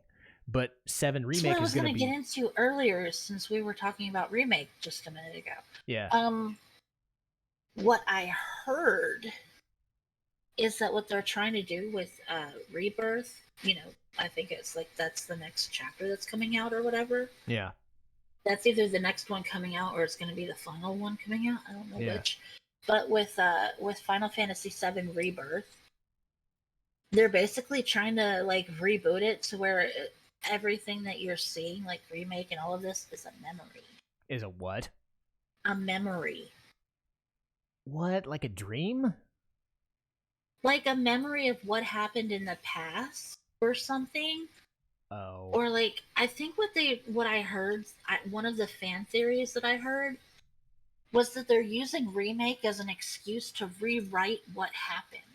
Oh. Like, they're going back and saying, like, the planet is speaking to Aerith and telling her what's going to happen so that she can change it. What? Because she's not because the planet doesn't want her to die. She's the last living descendant of the Cetra.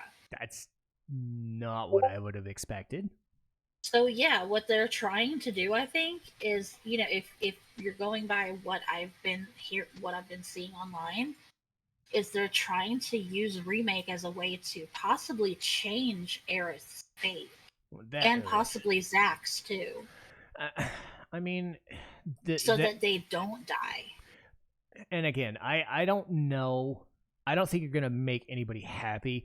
I think I think that if Aerith doesn't die, it makes the story really cheap. Yeah, I think it cheapens what happens. Because Yeah. Aerith dying, as much of a tragedy as that was at the end of Disc 1, Aerith dying needed to happen.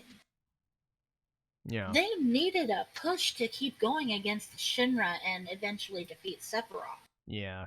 And her sacrificing herself for the sake of the planet like that was the biggest motivation that they had. Yeah. And it also helped push Cloud into getting his head back on straight. Yeah. I think, to me, Remake is what Remake is going to be. I don't know if anything they make after this is going to reflect on, hey, Remake wasn't so bad. Like, I understood the frustration of, and we talked about this, is the Remake a replacement for Final Fantasy VII? Absolutely not. If you want to play the OG version, that's the OG version. What they made there is the way it is. I remember Jim Sterling saying during his review that, think of this like a movie adaptation of the original source material. It's like not going to make everybody happy because they missed this thing and this thing and this thing. Oh, they changed this thing. This is dumb. Like, you're going to have those people. Like, I'm not saying Remake is bad, because it's beautiful.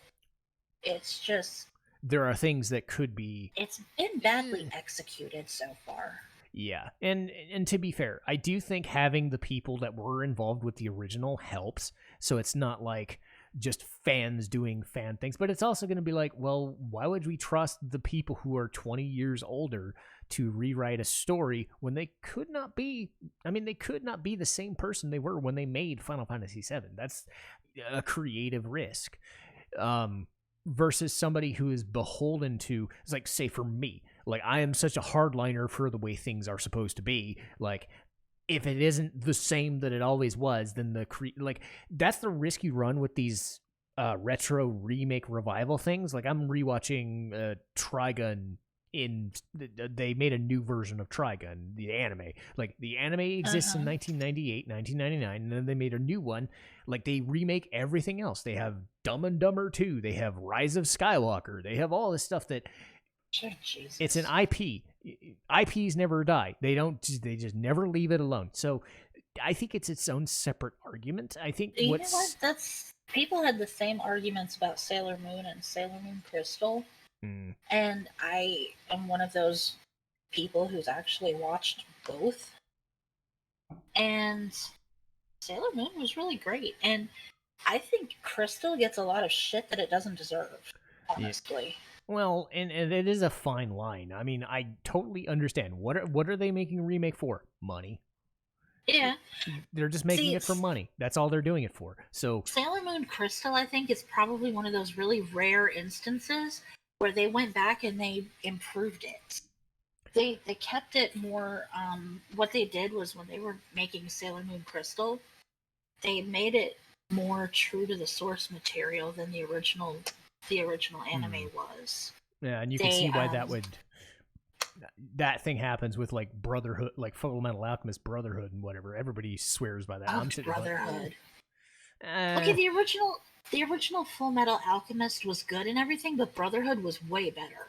And I that's the situation I run into sometimes when trying to explain this, is you're not going to replace the Full Metal Alchemist manga or anime 100%, whatever, regardless of what you do. I think what people just have to be like, if you like a certain version, you should be able to explain why. If it turns out that what got people with the ending to the original Full Metal Alchemist was that it was just so fucked up. Well, yeah, I understand. And then they made Brotherhood, and they fixed the problems they made. It's possible, yes, and yes, I understand the adherence to source material, but therein lies the trap: is just because it's the source material doesn't mean that you're absolutely 100% perfect. So if they fucked the ending to Full Metal Alchemist up so badly, though. No, but you can understand what I'm saying is you shouldn't be beholden to the source material as gospel just because it was something that the person wrote. If that's what they wrote, but everybody else thinks, yeah, you kind of suck. Exactly I get what that. Everybody's point with it was, though. most of the criticism about Full Metal Alchemist came from the fact that they it wasn't the fact that it didn't go along completely with the source material. It was that it deviated so far from it that it was like being rewritten. I can see that. And I guess in a way, So Remake is kind of in that same bubble where they could do that. And they probably so already when have. when they did Brotherhood, first off, they went back and they fixed the mistakes that had been made with the original. Like the character of Wrath from the original. Wasn't a boy. No, Wrath was King Bradley. Yeah. So they went back and they fixed that for one thing. Yeah. And then for another thing, they went back and they they expanded on what was it? The one who shapeshifted. It wasn't Greed. No, that was the. No, but they went back and they did more with Greed too. Yeah. They. God damn it. Envy. Envy. That's the one. Yeah. They went back and they expanded what Envy had done. They kept Lust pretty much the same, which is good because she's awesome. Lust was great. Yeah. They expanded Scar. They added this little girl. The Scar ended up bonding with this little girl. Yeah, and I haven't. She's the one when they towards the ending here. Like, I'm going into huge spoilers here. This little girl actually thought that Alphonse was supposed to be the Full Metal Alchemist, and she was in love with him. And after Alphonse got his body restored, they got married. Okay. He married this cute little Asian girl who had this little mini panda. And wait, what? They what? That girl? Yeah, the little girl with the mini panda. Oh, for God's sake! I got to like 40 episodes before I couldn't handle it, and I'm like, what the fuck? Well, yeah, that little girl. She had this huge lady boner for Alphonse. And I thought saying "coming on your face" was going to be the weirdest thing I'd say to all this stream. Anyway, lady boners for all. And then Ed and Winry. Okay, I'm a huge supporter of Ed and Winry. They're fucking adorable. Not to mention, you cross Winry, she's going to hit you with a big wrench. Yep. I like girls like that. I'm one of those girls. Yeah. But I'm not gonna like physically hit you with a wrench. I'm more likely. Well, good, because I'm halfway across the country. I don't think you could. I'm more likely to just give you a good zinger. Yeah. But you can see how we're kind of on opposite sides of the thing. Like with Remake, I'm sitting there going like, you run the risk as a creator to make something terrible, just as much as fans do. Yeah. So it is a very fine line. Like, you can see where, like, the desire to fix your mistakes or to do what you didn't have the capabilities of doing before is really strong. And you can see things like that, like with Full Metal Alchemist Brotherhood and Sailor Moon Crystal. They went back and they fixed everything wrong with the originals and they made it better. Yeah. In a lot of people's opinions. Some people are purists and think that it's garbage. But my point of view has never been that Remake is terrible. It's just that it's been executed badly so far. First off, it was plagued by a whole shit ton of development issues. Yeah. Like, more than halfway through the original development of Remake, they had to change companies. Oh. And that new company had to start all over again. Oh, Remake would actually have probably been a lot different if the original company that had been working on it had been able to finish working. Yeah. But like halfway through the development, that company had to scrap everything they were doing, and Square went to a different company. Sounds like Final Fantasy XV all over again. Oh boy. Yeah, so that pushed Remake's release and development back even further. Yeah. It meant that we had to wait like almost 2 more years for a release on a game that should have been out years ago after it had been teased. Yeah. And then, not to mention the fact that what we get is basically 5 hours worth of the gameplay plot stretched out into this gigantic 40 to 50 hour RPG. Yeah. And it just, parts of it were way too bloated, and some of it was just like not bloated enough, you could say. Like, so, and it was just, I love Aerith to death, but her voice actor just makes me want to destroy things. And yet I love the fact that they brought her back to the way she was. But I can totally understand that. But I also love Aerith to death. She's one of my favorite Final Fantasy characters ever. I hate her voice actor this time around. Yeah. I think the voice actors did fine. But again, I think I have an unfair advantage because I've said before, like a lot of the podcasts I tend to talk about voice actors a lot. Like I am by no means a fan of Mandy Moore, but I would have been happy with her. Well, and again, I think people were like, if you like the original Advent Children cast, most of them are still around. I don't think they retired or passed away. Oh man, I'm not even talking about the Advent Children cast for this one. Well, yeah, but you see what I'm saying is like there was an urge when they were making this. The fans wanted Steve Blum to be Vincent, and he still could be. I don't think he's gonna be. But then Steve Burton to be Cloud. Yeah, you want the original Sephiroth back, or not the original, but the Advent Children one. I totally understand that. Oh yeah, but I think he sounded so hot. Yes, but funny enough, that guy was also Nuge in Final Fantasy X too. But yeah, it's weird that like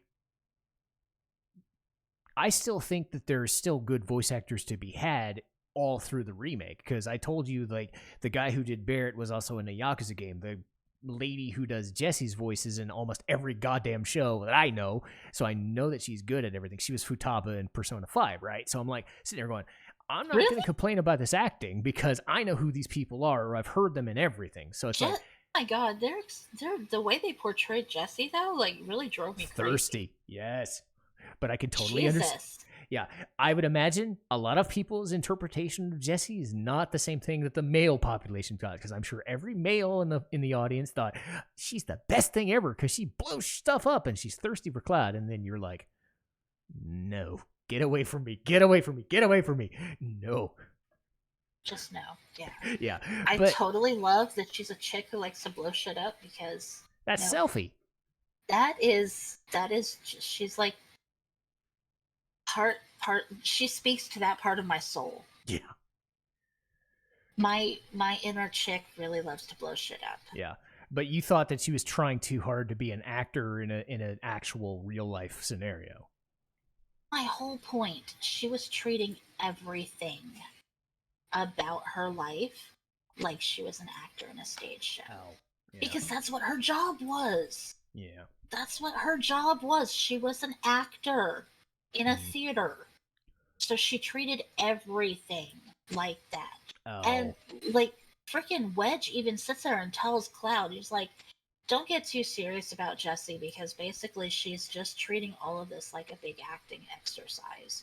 Well, sucks to be me, because she didn't come off like someone who's actually wanting to try to help save the planet. She was acting like a spoiled little rich girl who was just treating this like, oh hey, guess what, I'm just gonna do this to study for my role, and it's all fine.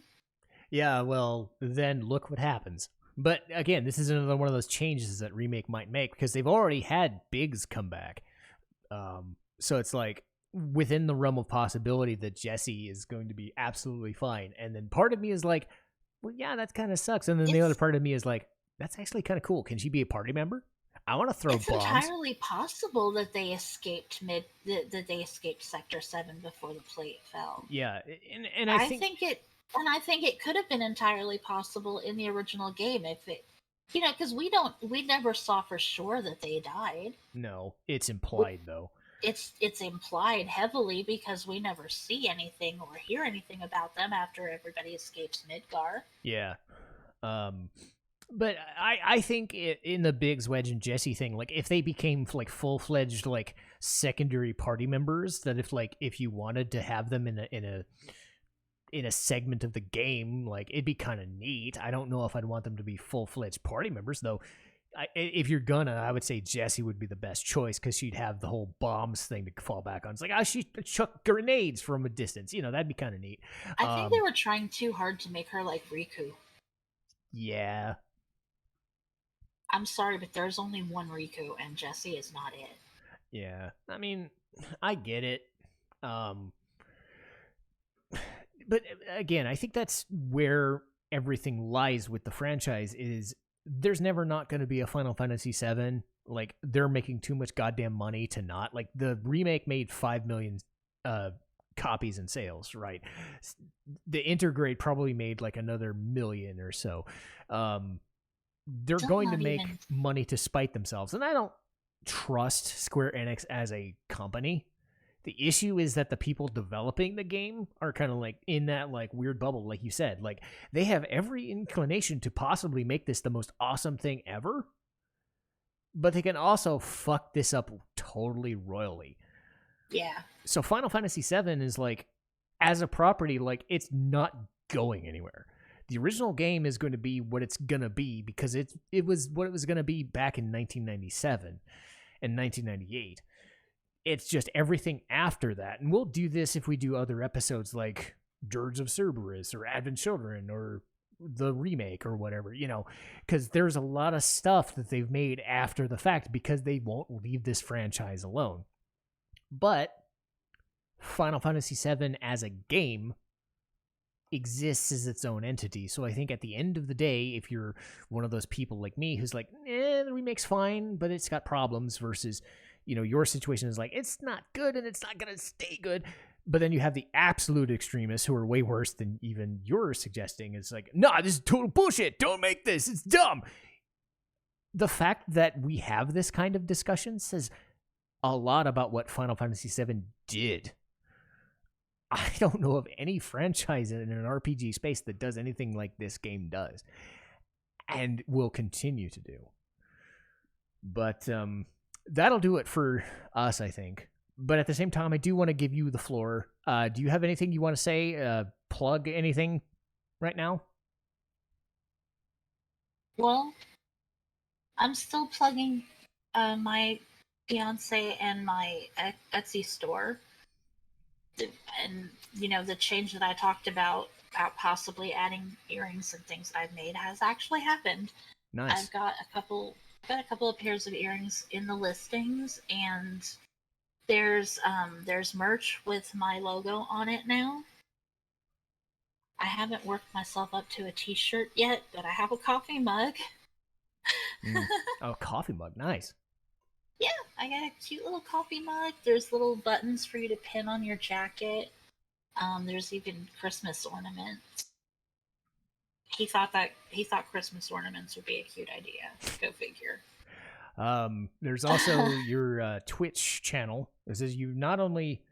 I thought it was funny was we played Final Fantasy VIII together, and then like the week after that, you played through Final Fantasy VIII on your own, and then did the same thing when we started 7. We had so much fun with the recordings that it was like, I really want to play this game again, even though I've already streamed it on my channel.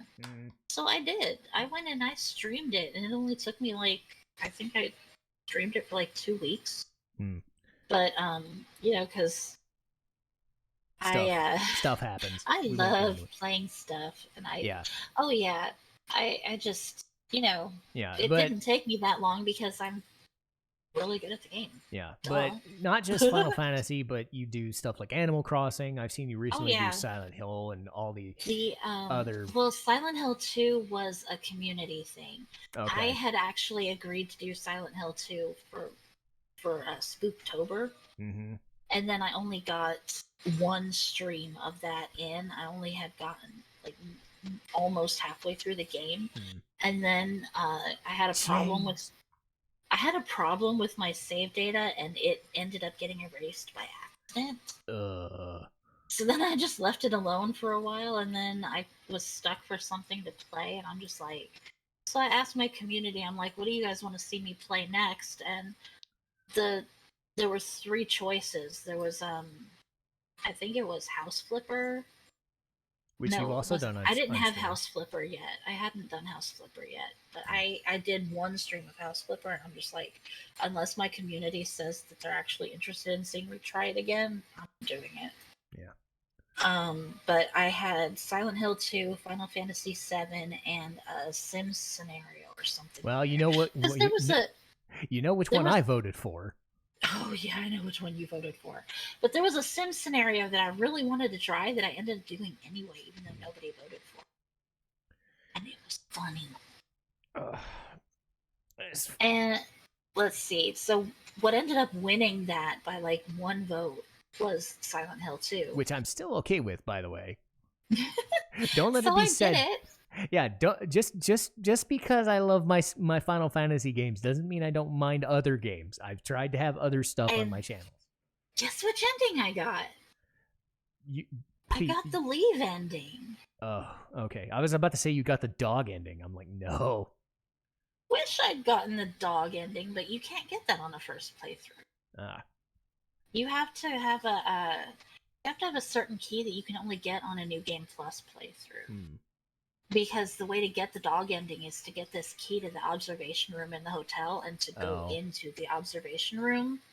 And then once you go in that room, it supersedes the rest of the game. Like, you don't get the final Pyramid Heads fight, and you don't get the final boss fight either. You go into that observation room, and that's it. It's game over. But yeah, because the dog's running the game. Oh, no. But I think that will do. We'll post this at the beginning of March, given where Final Fantasy VII is on. We're about halfway done. We had about 70 videos. If it's the beginning of March, then happy birthday, sweetie. My older daughter is going to be 15 in March. Nice. So she may or may not be 15 by the time this uploads that week. I told you guys I'm old. I have a daughter who's almost 15 now.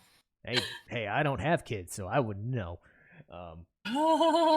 But I still remember a comment I made, and I think you were trying to say something about, I think it was something about me doing dishes, and I said, well, you're coming across as a mom, and I think it just came into a conversation like, well, yeah, gee, you wonder why? It's because I am a mom, right? I'm like, so it just became anytime anyone accuses me, like, you're sounding like such a mom, and I'm like, gee, I wonder why.